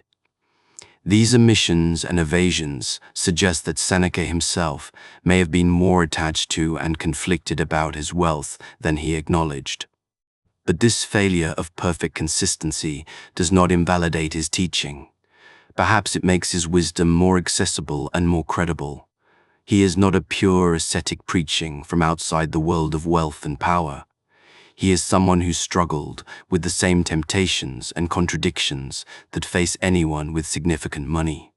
His teaching emerges from genuine engagement with the difficulties of maintaining philosophical principles while possessing wealth, He knows firsthand how easy it is to rationalize keeping what you have, to find reasons why you need more, to treat yourself as an exception to your own principles. The modern relevance of Seneca's teaching on wealth is obvious. We live in a culture obsessed with money, where self-worth is measured by net worth, where the endless pursuit of wealth is treated as rational and admirable, where poverty is viewed as catastrophic failure. Seneca's perspective offers an alternative. Wealth is useful, but not necessary for happiness. Poverty is survivable and compatible with living well. The pursuit of wealth should never compromise virtue, and our well-being depends far more on our inner state than our bank balance. This teaching is especially important for those struggling with financial anxiety, either from having too little or from fearing to lose what they have. Seneca shows that our fundamental well-being does not depend on money as much as we imagine. We can be content with little, can survive losses that seem catastrophic, can find happiness through virtue and wisdom rather than through accumulation of wealth. This realization is profoundly liberating, freeing us from the tyranny of money that dominates so many lives. No theme recurs more frequently in Seneca's writings than death. He contemplates it from every angle, as the inevitable end that gives meaning to life, as the ultimate test of philosophical principles, as the final liberation from suffering and constraint, as the great equalizer that renders all worldly distinctions meaningless. His meditation on death is not morbid but liberating, not depressing but clarifying. By keeping mortality constantly before his mind, Seneca claims to have achieved greater peace, more focused priorities, and deeper appreciation for the life he had. Seneca's approach to death was shaped by multiple factors. His chronic illness meant he lived with the constant possibility of death from early youth. His near execution standing before a firing squad, before receiving last-minute reprieve, gave him direct experience of facing imminent death. His service under Nero meant living with the awareness that imperial favor could turn fatal at any moment. His Stoic philosophy taught that death was a preferred indifferent, neither good nor bad in itself, and certainly nothing to fear, since it either ends consciousness entirely or leads to an afterlife that the wise need not fear. These various influences combine to make death, perhaps the central organizing theme of his philosophy. The fundamental Stoic teaching about death is that it is nothing to us. Either death ends consciousness entirely, in which case we will not exist to experience it, and therefore cannot be harmed by it, or death leads to some form of continued existence, in which case it is not really death, but transformation. In either case, death itself, the moment of transition, is not something that can harm us. We fear death irrationally, treating it as the worst thing that can happen, when logically it is either non-existence, which we cannot experience, or continued existence, which is not death. But Seneca goes beyond this logical argument to explore the psychological benefits of contemplating mortality. When we truly internalize that our time is limited, our priorities clarify dramatically. We stop wasting time on trivial pursuits and empty pleasures. We stop deferring important activities and relationships, recognizing that there may not be a later. We stop accepting toxic situations, knowing we have only one life to live. The awareness of mortality becomes a powerful tool for living well, for aligning our actual behavior with our deepest values. Seneca recommends the regular practice of contemplating our own death. Each evening, we should reflect that we might not see another morning. Each morning, we should recognize that this day might be our last. When we say goodbye to friends or family, we should acknowledge the possibility that we might never see them again. This practice is not meant to create morbid anxiety, but to eliminate it. By regularly facing the fact of mortality, we reduce the shock if death comes and increase our motivation to live well while we can. This practice also affects how we respond to the deaths of others. Most people, when someone they love dies, react with devastation, as though death were unexpected, unusual, tragic. But death is the most expected and universal feature of existence. Everyone who is born will die. Everyone we love will die. We will die. Treating any particular death as unexpected or tragic reveals that we have been living in denial of obvious reality. The Stoic response to death, including the death of loved ones, should be calm acceptance of what was always inevitable, combined with gratitude for the time we had together. This does not mean we should not grieve, or that we are failures if we feel sadness at loss. Seneca distinguishes between the initial involuntary emotional response to loss and the voluntary amplification of that response through false judgments. When someone we love dies, we will naturally feel the physical and emotional shock of that loss.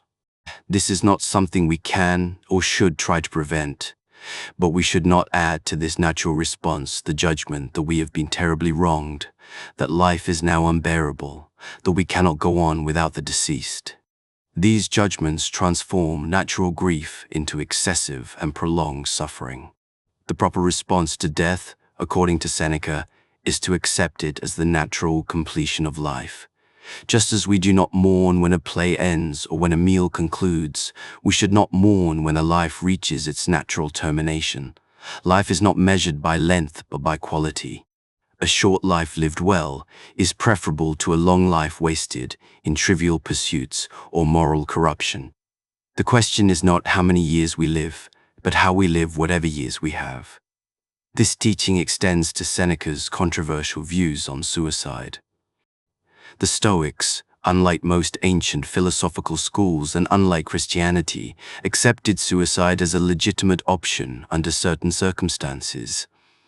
Seneca argues that, while we should not see death or treat life as worthless, we should recognize that sometimes continued existence becomes unbearable or incompatible with maintaining our virtue. In such cases, suicide can be a rational and honorable choice, the final exercise of our freedom and autonomy. Seneca is careful to specify appropriate reasons for suicide. We should not kill ourselves merely because life is difficult or uncomfortable. That would be cowardice rather than courage. We should not kill ourselves out of depression or despair. That would be giving up rather than exercising rational choice. But if we face circumstances where maintaining our life requires acting viciously, where unbearable and incurable pain makes life mere suffering, where our mind is deteriorating to the point that we are losing our capacity for virtue, then suicide may be the best available option. This teaching proved personally relevant when Nero ordered Seneca to commit suicide. Seneca's response, as recorded by Tacitus, embodies his philosophical principles. He accepted the order calmly, discussing philosophy with friends and family as he died. He showed neither fear of death nor resentment of his fate. He demonstrated that his philosophical teachings were not mere theory, but principles he could actually live and die by. His death became the final teaching. Proof that philosophy was not just words, but a way of being that could sustain someone through the ultimate test. But Seneca's views on suicide are more complex than they might initially appear. He does not advocate suicide as an escape from ordinary difficulties. In fact, he explicitly argues against the kind of suicide that stems from weariness with life or inability to cope with challenges. Such suicide is not philosophical, but simply giving up. The suicide Seneca endorses is rare. It is the final rational choice made by someone who has lived well and faces circumstances where continued life would require abandoning the principles that make life worth living. This distinction is crucial for understanding how Seneca's teaching about suicide fits with his general philosophy of resilience and endurance. Most of the time, we should not seek death, but should face difficulties with courage and philosophical perspective. We should not use death as an escape, but should use philosophy to make life bearable even in difficult circumstances. The option of suicide serves primarily as a psychological resource. Knowing we could choose death if circumstances became truly unbearable makes current difficulties more tolerable, since we know we are choosing to endure them rather than being helplessly trapped. Seneca's meditation on death also affects his teaching about how to live. Because life is short and death certain, we should not postpone important activities waiting for the perfect moment. Because we might die tomorrow, we should live today in a way we would not regret if it were our last day. Because all external goods are temporary and will be lost at death, we should invest primarily in what can never be lost, our character and virtue. Death concentrates the mind on what actually matters, stripping away the trivial and the conventional to reveal what is genuinely important. This teaching has profound practical implications. If we truly believe we might die soon, would we spend hours on social media? Would we maintain toxic relationships out of habit or convenience? Would we continue in careers that make us miserable just for money or status? Would we postpone important conversations or experiences waiting for a better time? The honest answer for most people is no. Death consciousness would radically change our priorities and behavior. Seneca's point is that we should allow this consciousness to change us, even though death has not yet arrived. The art of dying, for Seneca, is really the art of living. By learning to face death without fear, we learn to face life without anxiety. By accepting mortality fully, we become free to live fully. By recognizing that all things end, we learn to appreciate them while they last. By understanding that we will lose everything eventually, we become less desperately attached to what we currently have. Death, properly understood and contemplated, is not the enemy of life, but its clarifier and enhancer. This teaching is particularly relevant for modern readers who live in a death-denying culture. We hide death away in hospitals and hospices, speak of it in euphemisms, avoid contemplating our own mortality, and react with shock when death occurs as though it were unexpected. This denial of death creates anxiety and prevents us from living fully. We are so afraid of death that we fail to live. We are so busy avoiding mortality that we waste our mortal time. Seneca offers an alternative: face death squarely, accept it completely, contemplate it regularly, and in doing so become free to live authentically and well. Seneca's philosophical system includes a significant theological or metaphysical component that modern secular readers often find difficult or simply skip over. But understanding Seneca's views on providence, fate, and the divine nature of the universe is essential for grasping his complete philosophy and the foundation of his ethical teachings. For Seneca, the universe is not a meaningless collection of atoms moving randomly, but a rational order governed by divine intelligence, and human wisdom consists partly in aligning our will with this cosmic reason. The Stoics were pantheists who identified God with nature, reason, fate, and providence. These terms all refer to the same reality viewed from different angles. Nature is the physical universe as we experience it. Reason is the rational principle that organizes this universe into a coherent order. Fate is the necessary causal chain that links all events. Providence is the benevolent intelligence that directs everything toward the good. These are not separate entities, but different ways of describing one unified reality, a living, rational, divine universe. This identification of God with nature means that everything that happens is simultaneously natural and divine. There is no separation between the natural world studied by science and the divine realm invoked by religion. The laws of nature are expressions of divine reason. Natural events, storms, earthquakes, disease, death, are not punishments from God, but aspects of the rational order that God is. This view eliminates any conflict between scientific understanding and religious piety. To study nature is to study God. To understand natural causation is to understand divine providence. But how can Seneca maintain that the universe is providentially ordered when so much apparent evil exists? How can he claim that everything happens for the good when innocents suffer, good people experience misfortune, and wicked people often prosper? This is the ancient problem of evil, and Seneca addresses it with a distinctively Stoic solution. First, Seneca argues that what appears evil to us may not be genuinely evil when viewed from the perspective of the whole. Individual misfortunes that seem catastrophic to us may serve necessary functions in the larger rational order. Just as a doctor must sometimes cause pain to heal, and a teacher must sometimes impose difficult challenges to develop students' abilities, so Providence may permit or cause events that seem harmful, but actually serve beneficial purposes we cannot fully perceive. Second, Seneca claims that external events cannot actually harm virtuous people, because virtue is the only genuine good. What looks like misfortune, poverty, exile, disease, even death, cannot make a good person bad or prevent them from living well. These events affect only externals, not the inner citadel of character and choice where true well-being resides.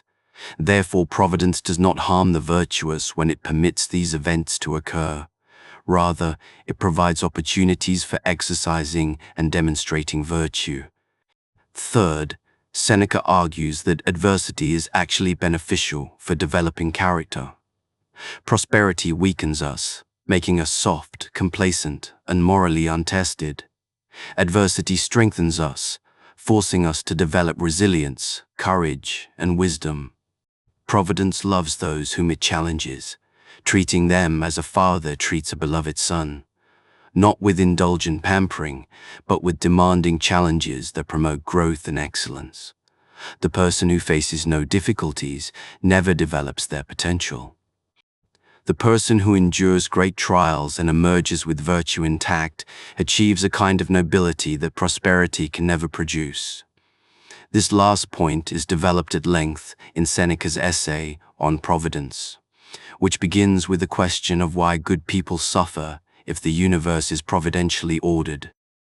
Seneca's answer is that what looks like suffering is actually cosmic training. The virtuous person is like an athlete. They need opponents and challenges to develop their strength. Without resistance, muscles atrophy. Without difficulty, character weakens. Providence provides the challenges that virtuous people need to fully develop and display their excellence. This view has several important implications. First, it means we should not complain about or resent adversity.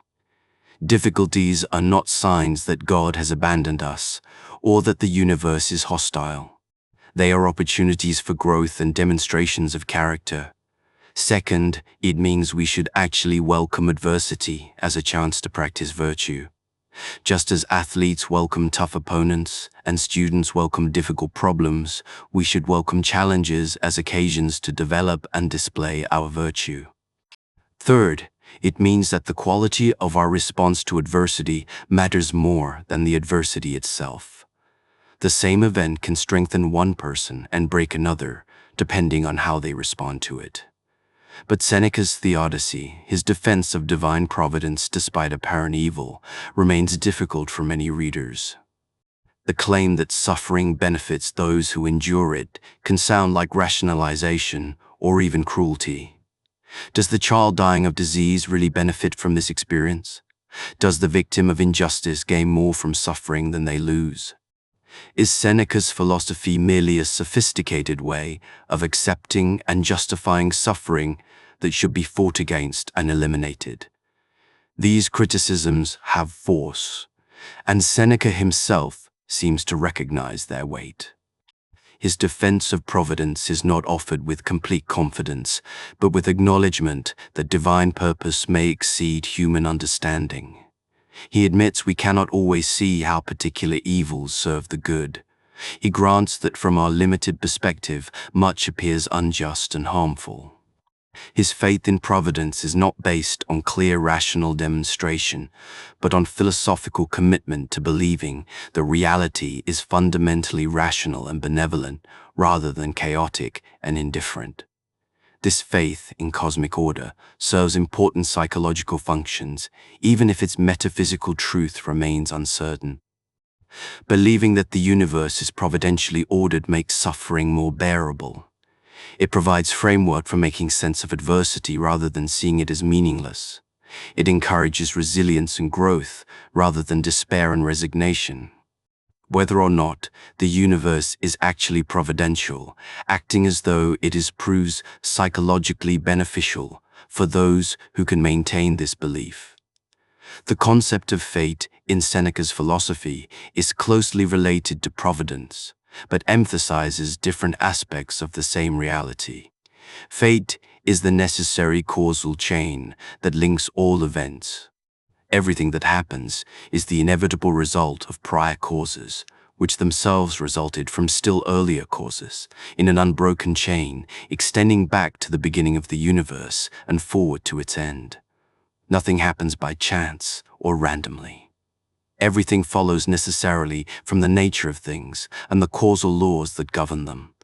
This determinism might seem to eliminate human freedom and moral responsibility. If everything is fated, how can we be free? If our choices are determined by prior causes, how can we be responsible for them? Seneca addresses this apparent contradiction with a sophisticated analysis of different types of causation and different senses of freedom. Yes, our choices are caused by our character, circumstances, and prior experiences. But this does not eliminate freedom, because our choices are still ours. They flow from our own nature and reasoning rather than being imposed by external force. The freedom that matters is not freedom from causation, which is impossible, but freedom from external compulsion. We are free when we act according to our own nature and judgment, rather than being forced by others to act against our will. Moreover, fate does not determine every detail of existence, but only the broad outlines. Within those outlines, our choices matter and shape outcomes. Fate determined that Seneca would face dangerous political circumstances, but his choices about how to navigate those circumstances affected the specific outcomes. Fate determined that he would eventually die, but his choices affected when, how, and with what dignity death occurred. We are like dogs tied to a moving cart. We can walk willingly alongside or be dragged struggling, but either way, the cart moves forward. Our choice affects our experience, even though we cannot prevent the cart's movement. The practical implications of Seneca's views on providence and fate center on the concept of alignment. Since everything happens according to rational divine order, wisdom consists in aligning our will with this order rather than fighting against it. When we resist fate, we suffer pointlessly. When we accept what must be and work with it rather than against it, we achieve peace and effectiveness. The Stoic prayer, as Seneca formulates it, is not to be spared difficulty, but to face difficulty well, not to avoid fate, but to accept it willingly, not to change what must be, but to align our will with it so completely that we want what happens to happen. This attitude of willing acceptance does not mean passivity. We should still make efforts to improve our circumstances, to help others, to create good and prevent harm.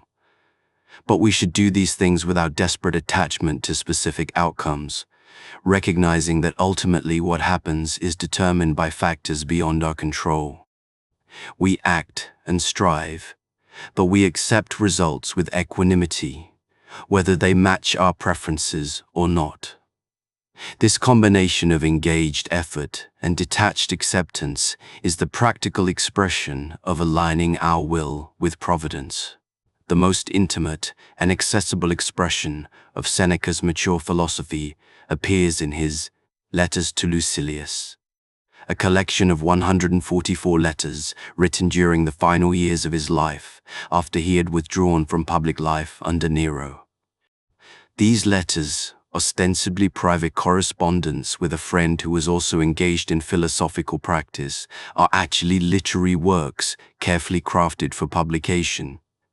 But they maintain the personal warmth and practical focus of genuine letters while also developing systematic philosophical teachings.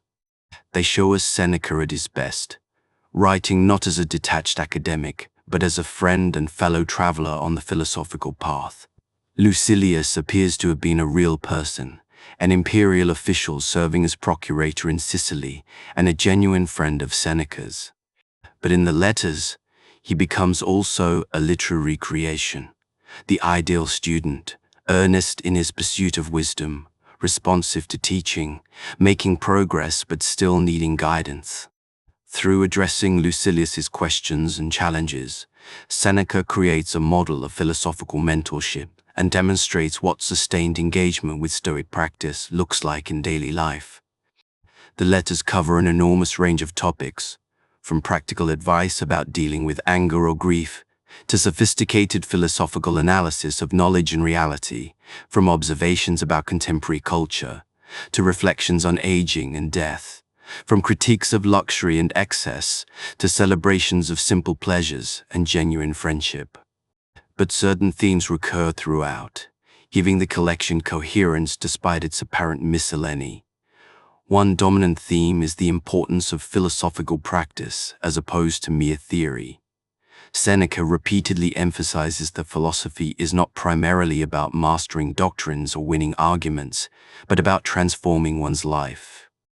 He criticizes people who treat philosophy as intellectual entertainment, learning complex theories while their actual behavior remains unchanged. He distinguishes between those who merely study philosophy and those who live it, between the many who know philosophical teachings and the few who apply them consistently. This emphasis on practice manifests in specific advice about daily philosophical routines. Seneca recommends beginning each day with philosophical reflection, considering what principles should guide your choices, what challenges you might face, how you want to conduct yourself. He advocates ending each day with review, examining what happened, how you responded, where you succeeded or failed in maintaining your principles. He suggests regular meditation on death, voluntary poverty practice, and systematic exposure to small discomforts to build resilience. These practices are not meant to be pursued grimly or with harsh self-criticism. Seneca's tone throughout the letters is warm and encouraging rather than stern or moralistic. He acknowledges his own failures and struggles, making it clear that he is a fellow student of philosophy rather than a perfected sage. He celebrates small victories and encourages persistence through setbacks. He recognizes that progress is gradual and that we should not expect immediate transformation. Another recurring theme is the importance of reading and study, but with specific guidance about how to read philosophically.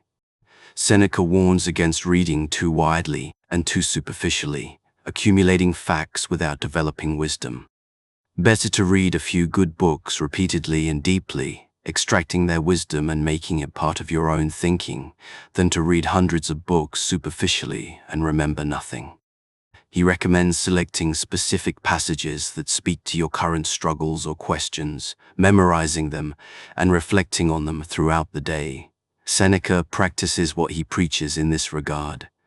Throughout the letters, he quotes extensively from earlier philosophers. Epicurus surprisingly often given that Epicureanism is rival school to Stoicism, but also Plato, the early Stoics, and various poets and writers. But he does not simply quote authorities to settle questions. He engages with their ideas critically, sometimes agreeing, sometimes disagreeing, always making their wisdom his own through thoughtful engagement. The letters also address practical challenges of living philosophically in a non-philosophical world. How do you maintain your principles when surrounded by people who mock them? How do you resist social pressure to conform to conventional values you consider mistaken? How do you balance philosophical commitments with worldly responsibilities and relationships? Seneca offers practical advice drawn from his own difficult experience navigating these tensions. One letter addresses the problem of dealing with crowds and their corrupting influence. Seneca admits that he finds himself worse after spending time in crowds, more susceptible to envy and judgment, more concerned with conventional goods than wisdom. His advice is not to avoid all social contact, but to limit exposure to corrupting influences and to consciously reconnect with philosophical principles after unavoidable social interactions. We cannot completely isolate ourselves from society, though we can be strategic about which social environments we frequent and how much time we spend in them. Another letter discusses how to handle philosophy's unpopularity. In Seneca's time, as in ours, serious philosophy was often mocked as impractical, irrelevant, or even dangerous. Seneca's advice is to practice philosophy quietly without advertising it, to demonstrate its value through your conduct rather than through preaching, and to be secure enough in your own convictions that others' mockery does not shake you. If philosophy improves your life, that is evidence enough of its value, regardless of what critics say. The letters also provide extensive guidance about specific virtues and how to develop them. Several letters focus on courage, discussing how to face fear, pain, and death without being overwhelmed. Others address self-control, explaining how to resist temptations and maintain discipline. Still others explore justice, wisdom, and other virtues, always with practical focus on how to actually embody these qualities in daily life. Particularly moving are the later letters, written when Seneca was in his 70s and clearly aware that he did not have much time left. These letters address aging and death with remarkable honesty and calm. Seneca describes his physical decline without self-pity, acknowledging the losses while also finding ways to appreciate what remains. He reflects on what he has learned over his long life, what he would do differently, what he considers most important now that the end approaches. These late letters also express Seneca's mature view of what philosophical progress looks like. He does not claim to have achieved perfect wisdom or complete freedom from passions. He admits he still struggles with fears, desires, and angers that his philosophy tells him are based on false judgments. But he has made progress. These passions are weaker, shorter-lived, and less able to control his behavior. He can recognize them for what they are, even when he cannot prevent them from arising. This honest assessment of partial progress is more encouraging than claims of perfect achievement would be, showing that philosophy benefits real humans, living real lives, even if it does not produce instant transformation. The relationship between Seneca and Lucilius that emerges from these letters models philosophical friendship at its best. Seneca writes with genuine affection and respect, treating Lucilius as an equal engaged in the same struggle rather than as an inferior student. He shares his own struggles and doubts, not just his wisdom and successes. He offers guidance while acknowledging he is still learning himself. He celebrates Lucilius's progress and encourages him through setbacks. This is mentorship without hierarchy, teaching without superiority, friendship that includes philosophical engagement as its central bond. The letters also demonstrate Seneca's remarkable literary skill. Despite their philosophical seriousness, they are eminently readable, clear, direct, often witty, full of vivid examples and memorable phrases. Seneca has the gift of making complex philosophical ideas accessible without oversimplifying them, of addressing profound questions in ordinary language, of combining intellectual rigor with emotional warmth. This literary excellence is not mere ornamentation, but essential to his philosophical project. Philosophy must be communicated effectively if it is to change lives, and Seneca's style ensures his wisdom reaches beyond professional philosophers to anyone willing to engage seriously with fundamental questions about how to live. Among Seneca's longer works, his 7 books on benefits stand out as a sustained exploration of a topic that seems at first glance rather narrow: the ethics of giving and receiving benefits, of gratitude and obligation, of generosity and reciprocity. But Seneca transforms this apparently limited subject into a comprehensive examination of human relationships, social bonds, and what it means to live well in community with others. His analysis reveals surprising depths and addresses questions that remain urgently relevant in contemporary society. Seneca begins by observing that despite the importance of benefits in holding society together, most people handle giving and receiving badly. Givers often give in ways that humiliate recipients or create burdensome obligations. Recipients often receive ungratefully or feel oppressed by the debt they now owe. The whole practice of benefits, which should create bonds of affection and mutual support, instead often creates resentment, obligation, and social awkwardness. Seneca's goal is to explain how benefits can be given and received in ways that enhance rather than damage relationships. The foundation of Seneca's analysis is his insistence that the true benefit lies in the giver's intention rather than in the external gift. When I give you money, the money itself is not the real benefit. That is merely an external thing, neutral in itself. The real benefit is my goodwill, my desire to help you, my recognition of our connection as fellow human beings. This means that the value of a benefit does not depend on the material value of the gift, but on the spirit in which it is given. A small gift, given with genuine affection and appropriate timing, can be a greater benefit than a large gift given carelessly or with ulterior motives. This insight has several important implications. First, it means that genuine benefits cannot be measured or quantified in purely material terms. The person who gives a fortune without genuine goodwill has given less than the person who gives a small sum with real care and attention. We make a serious error when we evaluate benefits by external value alone, ignoring the internal dimension that makes something truly beneficial. Second, it means that the manner of giving matters as much as or more than what is given. The same gift can be either beneficial or harmful depending on how it is given. If I help you while making clear that I consider myself superior and you dependent, if I constantly remind you of what I gave or expect excessive gratitude, if I give in ways that humiliate or obligate you, then I am not truly benefiting you, even if I transfer valuable goods. True benefits enhance the recipient's dignity and freedom rather than diminishing them. Third, it means that we should focus on developing the right motivation for giving rather than calculating optimal gift strategies. The question is not primarily what to give or when to give it, but whether we are giving from genuine goodwill and concern for the recipient.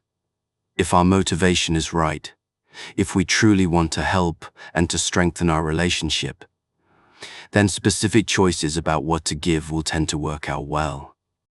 But if our motivation is wrong, if we are giving to obligate others, to display our wealth, or to gain advantage, then even materially valuable gifts will not be true benefits. Seneca offers extensive guidance about how to give well. First, we should give to those who need and will appreciate our help, not indiscriminately. Giving to someone who neither needs nor values what we offer wastes the gift and prevents it from helping those who could actually benefit. This is not selfishness, but wise stewardship of our limited capacity to help others. Second, we should give in ways that preserve the recipient's dignity.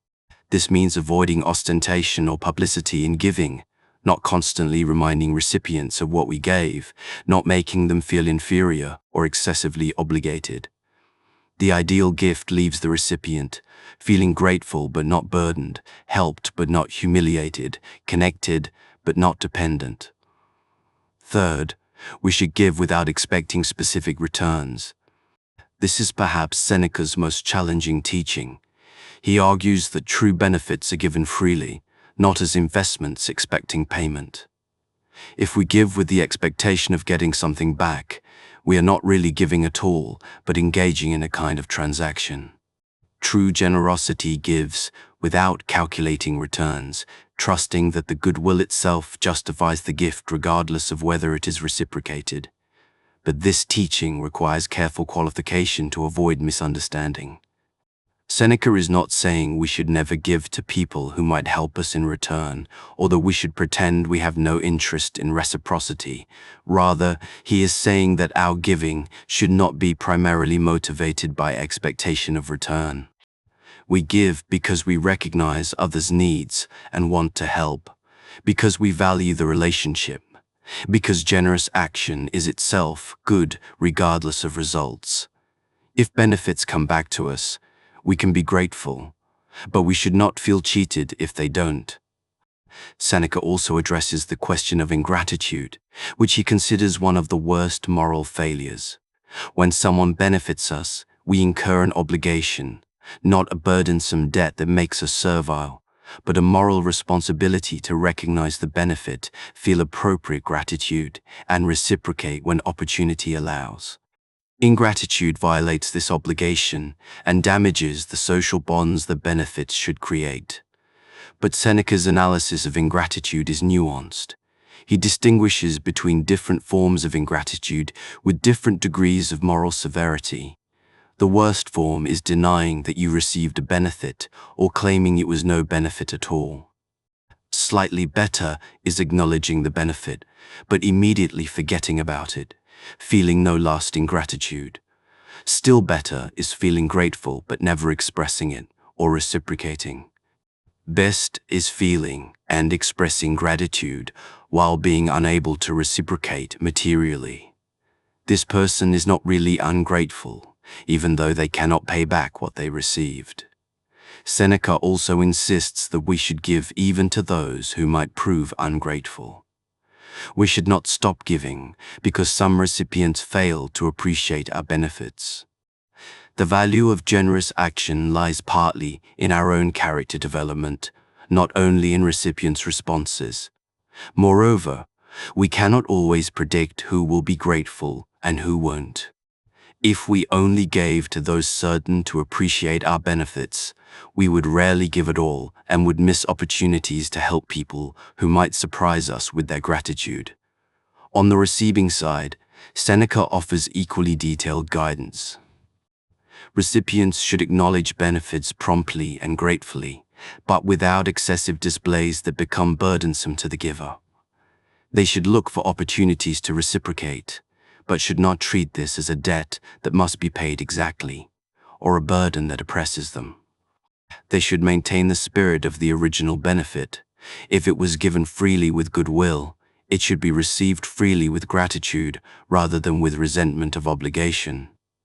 Seneca also addresses the question of what to do when someone tries to give us benefits that we do not want or that come with strings attached.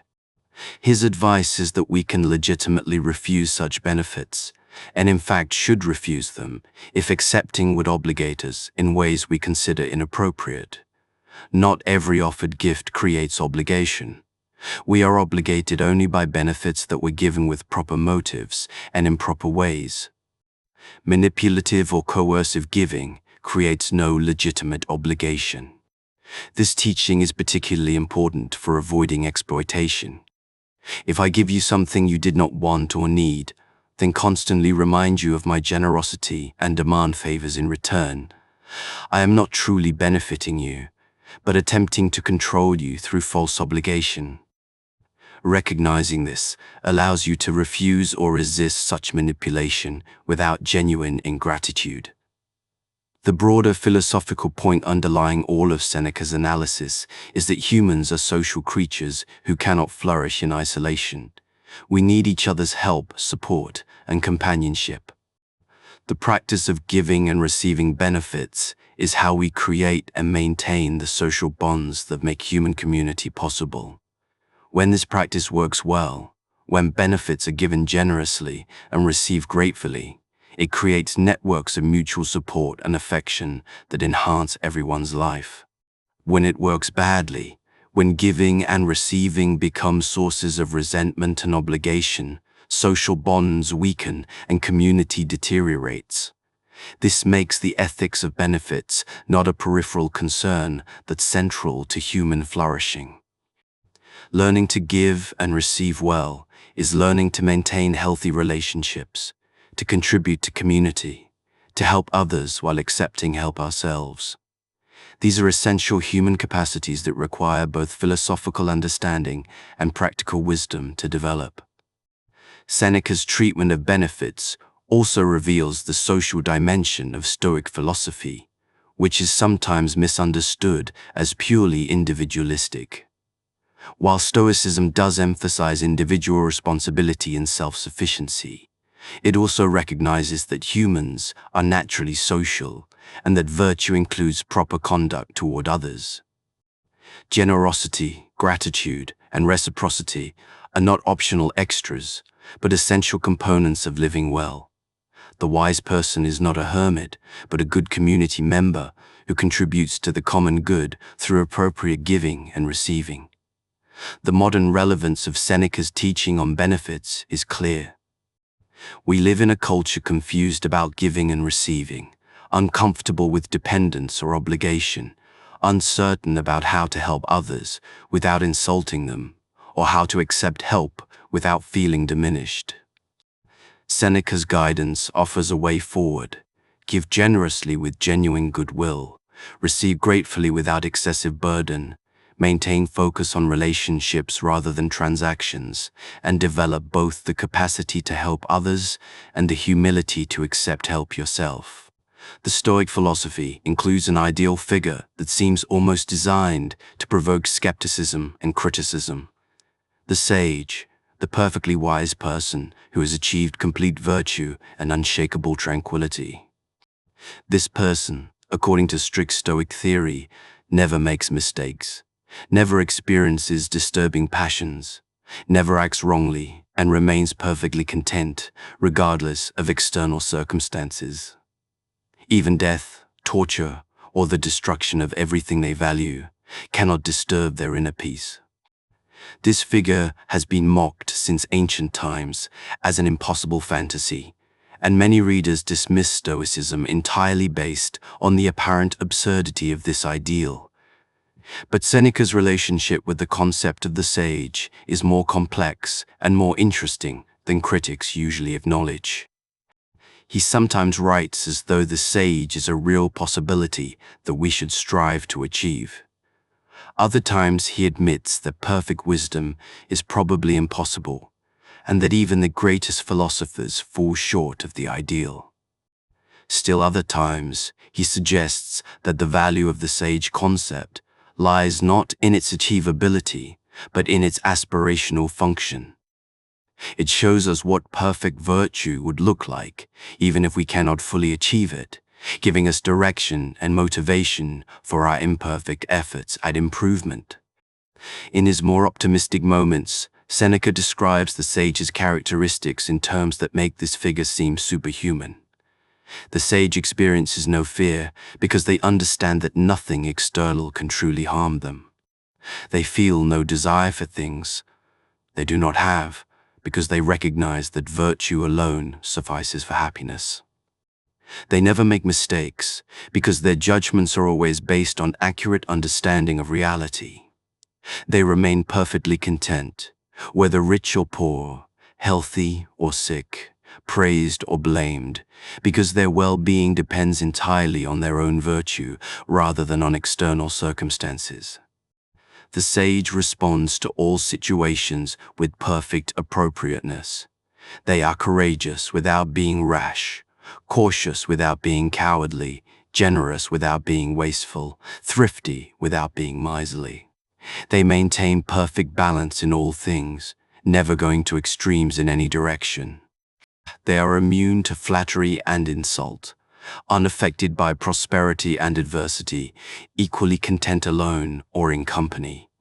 They live each moment with complete wisdom and virtue, making them in effect happy gods, living in human form. This description seems ludicrously unrealistic, and Seneca himself sometimes acknowledges as much. In more pessimistic passages, he admits that he does not know whether anyone has ever achieved perfect wisdom, that he himself remains far from the ideal, and that the sage may be merely a theoretical construct rather than a real human possibility. He compares the sage to mathematical perfection. Just as a perfect circle exists only as an idea, while all drawn circles have imperfections, so perfect wisdom exists as an ideal, while all actual humans remain imperfect. This admission seems to undermine the entire Stoic ethical project. If the goal is impossible, why pursue it? If no one has ever achieved perfect wisdom, what is the point of the elaborate philosophical system designed to produce sages? If Seneca himself, after decades of philosophical practice, admits he is not a sage and may never become one, what hope is there for the rest of us? But Seneca's answer to these questions reveals a more sophisticated understanding of the sage's function. The sage serves not primarily as an achievable goal, but as a direction and standard. We may never reach perfect wisdom, but we can make progress toward it. We may never achieve complete virtue, but we can become more virtuous than we are. The sage shows us what we are aiming at, even if we never fully arrive. Think of the sage as like the North Star for ancient navigators. You never reach the North Star. That's not the point. But by keeping it in view, you can navigate accurately toward your actual destination. Similarly, by keeping the sage ideal in view, we can make progress toward greater wisdom, even if we never achieve perfection. The sage serves as a fixed reference point that allows us to assess whether we are moving in the right direction. Seneca develops this idea through his teaching about different grades of progress. Most people are thoroughly vicious, enslaved to their passions, making no effort at philosophical improvement. A smaller number are beginning students who have recognized their problems and started working on them that remain dominated by their vices. A still smaller number are advanced students who have made significant progress and have their vices mostly under control but still experience occasional lapses. And the tiny number, perhaps none at all, are actual sages who have achieved perfect virtue. The key insight is that there are meaningful differences between these grades, even though only the sage has achieved the ultimate goal. The advanced student is much better off than the beginner, even though both fall short of perfect wisdom. Progress toward virtue brings real benefits even if complete virtue remains unachieved. We should not fall into the error of thinking that if we cannot be perfect, we might as well not try at all. Seneca also suggests that even if we never become sages, the attempt to become wise is itself worthwhile. The practices of philosophical examination, the cultivation of virtue, the effort to align our lives with our principles, these activities are valuable in themselves regardless of whether they produce perfect wisdom. A life spent earnestly pursuing wisdom is better than a life spent in thoughtless pursuit of pleasure or wealth, even if neither life achieves the ultimate goal. This more modest framing of Stoicism's goals makes it more accessible and more credible. Seneca is not promising that philosophy will make us perfect or eliminate all suffering. He is promising that philosophy can make us significantly better than we are, that it can reduce our suffering substantially, even if it doesn't eliminate it completely, that it can help us live with more wisdom and virtue, even if we never achieve perfect wisdom and virtue. But Seneca also maintains a crucial distinction between sages and everyone else that seems problematic. According to strict Stoic theory, only the sage is truly happy. Everyone else, regardless of their progress, remains fundamentally miserable. Only the sage is truly free. Everyone else remains enslaved. Only the sage possesses genuine goods. Everyone else has only indifference. This rigid dichotomy seems to deny any real value to the progress that Seneca elsewhere emphasizes. Seneca's response to this apparent contradiction involves distinguishing between theoretical precision and practical guidance. Theoretically, from the perspective of perfect wisdom, there is an absolute distinction between the sage who has virtue and everyone else who lacks it. But practically, from the perspective of imperfect humans trying to improve, there are meaningful gradations of progress that make real differences in quality of life. Both perspectives are valid for different purposes. The rigid theoretical dichotomy serves an important function. It prevents us from becoming complacent with partial progress, from thinking we have achieved wisdom when we have merely made some improvements. It keeps the ultimate standard in view and reminds us how far we still have to go. But this theoretical rigor should not blind us to the practical reality that progress matters, that becoming less vicious is genuinely valuable even if we remain imperfect. Seneca's own life and writings model this combination of high aspirations with realistic assessment of achievement. He clearly aspires to wisdom and works seriously at philosophical practice. He applies Stoic principles to his circumstances and tries to live according to philosophical ideals. But he also admits his failures and struggles, acknowledges the gap between principle and practice, and presents himself as a fellow student rather than an achieved sage. This honest presentation makes Seneca more helpful than if he claimed to have achieved perfect wisdom. We can learn from someone who is transparently struggling with the same challenges we face. We can trust the guidance of someone who admits their own imperfections. We can be encouraged by someone's progress, even when that progress remains incomplete. Seneca's value as a philosophical guide stems partly from his failure to achieve the sage ideal rather than from any claim to have achieved it. The paradox of the sage, then, resolves into a useful philosophical tool despite its apparent problems. The sage ideal serves multiple functions: as an aspirational goal that gives direction to our efforts, as a standard against which to measure progress, as a reminder that significant improvement is possible, and as a warning against complacency with partial achievement. Whether or not perfect wisdom is humanly possible becomes almost irrelevant when we recognize these functions and appreciate how the sage concept can guide practical philosophical work. For modern readers uncomfortable with the sage ideal, Seneca offers an accessible version of Stoicism that emphasizes progress over perfection, realistic improvement over impossible achievement, and practical wisdom over theoretical completeness. We need not believe that perfect virtue is possible to benefit from Stoic practices. We need not think we will become sages to make meaningful progress toward wisdom. The philosophical life is worthwhile, even if it never reaches its ultimate theoretical goal, just as the journey can be valuable even if we never reach our destination. 2,000 years after his death, Seneca remains one of the most widely read ancient philosophers, his works continuing to attract readers who find in them practical wisdom for contemporary life. This enduring relevance is remarkable, given how much has changed since the Roman Empire. We face different political systems, different economic structures, different technologies, different religious and philosophical assumptions. Yet Seneca's insights about human nature, about how to live well, about how to face adversity and mortality, these insights seem as applicable today as when he first wrote them. Part of Seneca's appeal is his literary brilliance. Unlike many ancient philosophical texts that feel dry and academic, Seneca writes with vivid imagery, quotable aphorisms, and genuine passion. He combines intellectual rigor with emotional engagement, philosophical depth with accessible style. His letters feel like personal correspondence from a wise friend rather than impersonal academic treatises. This literary quality means that Seneca can still be read with pleasure rather than merely studied as historical document.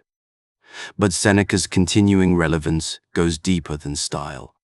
His central insights address perennial human concerns that transcend particular historical circumstances. the problem of wasted time, the challenge of mastering destructive emotions, the need for perspective on adversity, the importance of friendships and social bonds, the search for meaning in the face of mortality. These are not uniquely Roman concerns, but universal human challenges. Any civilization at any time includes people struggling with these issues, and Seneca's wisdom applies wherever humans face these fundamental challenges. Consider his teaching about time. We live in an age of unprecedented time scarcity, where most people feel constantly rushed, overwhelmed by demands on their attention and energy. Seneca's analysis of how we waste time on trivial pursuits, how we defer genuine living while endlessly preparing for it, how we give our hours away to others while zealously guarding our money. All of this speaks directly to contemporary experience. His advice about living each day as a complete life, about bringing full attention to present activities, about distinguishing what truly matters from what merely fills time. This advice is urgently needed in our distracted and frantic age. Or consider his teaching about anger. We live in an age of outrage where social media amplifies every offense, where political discourse consists largely of mutual rage, where personal relationships fracture over differences of opinion. Seneca's analysis of how anger is based on false judgments, how it destroys our peace and relationships, how it can be prevented and overcome through philosophical practice. This wisdom offers an alternative to the constant anger that poisons contemporary public and private life. His teaching about wealth and its proper place in human happiness speaks to societies struggling with massive inequality, consumer culture, and confusion about what actually makes life worth living. His insistence that happiness does not depend on wealth, that poverty is compatible with living well, that we should be detached from material goods while using them appropriately. These teachings challenge the materialism that dominates contemporary culture, while offering practical guidance for those trying to maintain philosophical perspective in materialistic societies. His treatment of death and mortality addresses a culture that tries desperately to deny death's reality. We hide aging and dying people away, speak of death in euphemisms, spend enormous resources trying to extend life without necessarily improving its quality, and react with shock when death occurs as though it were unexpected. Seneca's practice of contemplating death regularly, accepting mortality fully, using awareness of death to clarify priorities and increase gratitude. This approach offers liberation from the death denial that prevents many people from living fully. The cognitive behavioral therapy movement, one of the most empirically validated forms of modern psychotherapy, owes significant intellectual debt to Stoic philosophy and to Seneca specifically. CBT's central insight that psychological disturbance is often caused by false beliefs and can be treated by identifying and correcting those beliefs is fundamentally Stoic. The specific techniques CBT employs, examining automatic thoughts, challenging cognitive distortions, practicing negative visualization, using exposure to reduce anxiety, all have direct parallels in Seneca's writings. Modern psychology has essentially rediscovered and empirically validated insights that Seneca articulated 2 millennia ago. But Seneca's legacy is not uncontroversial.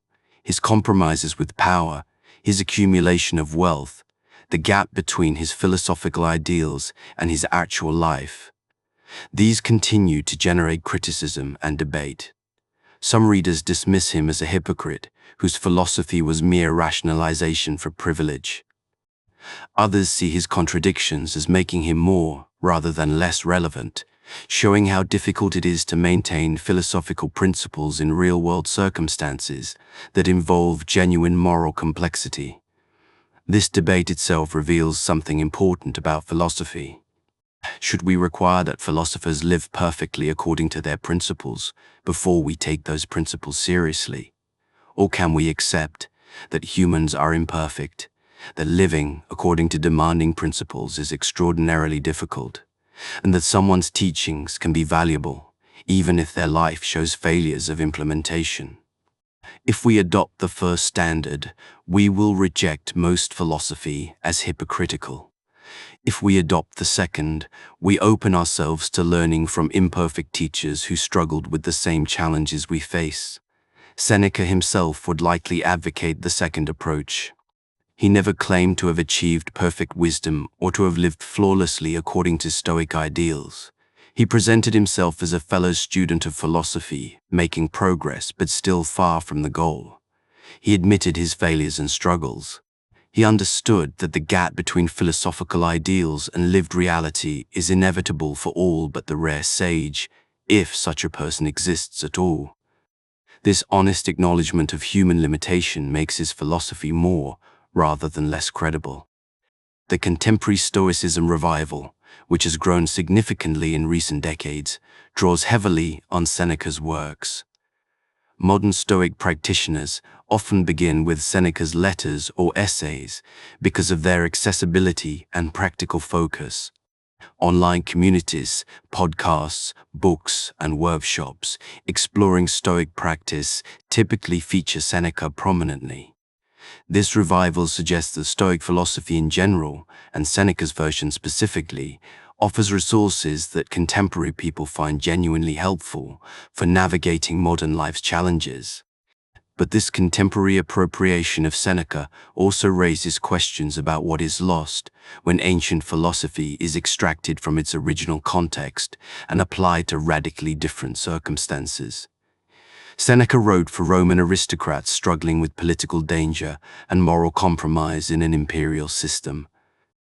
Contemporary readers are mostly middle-class citizens of democracies facing problems Seneca never imagined: climate change, nuclear weapons, artificial intelligence, globalization.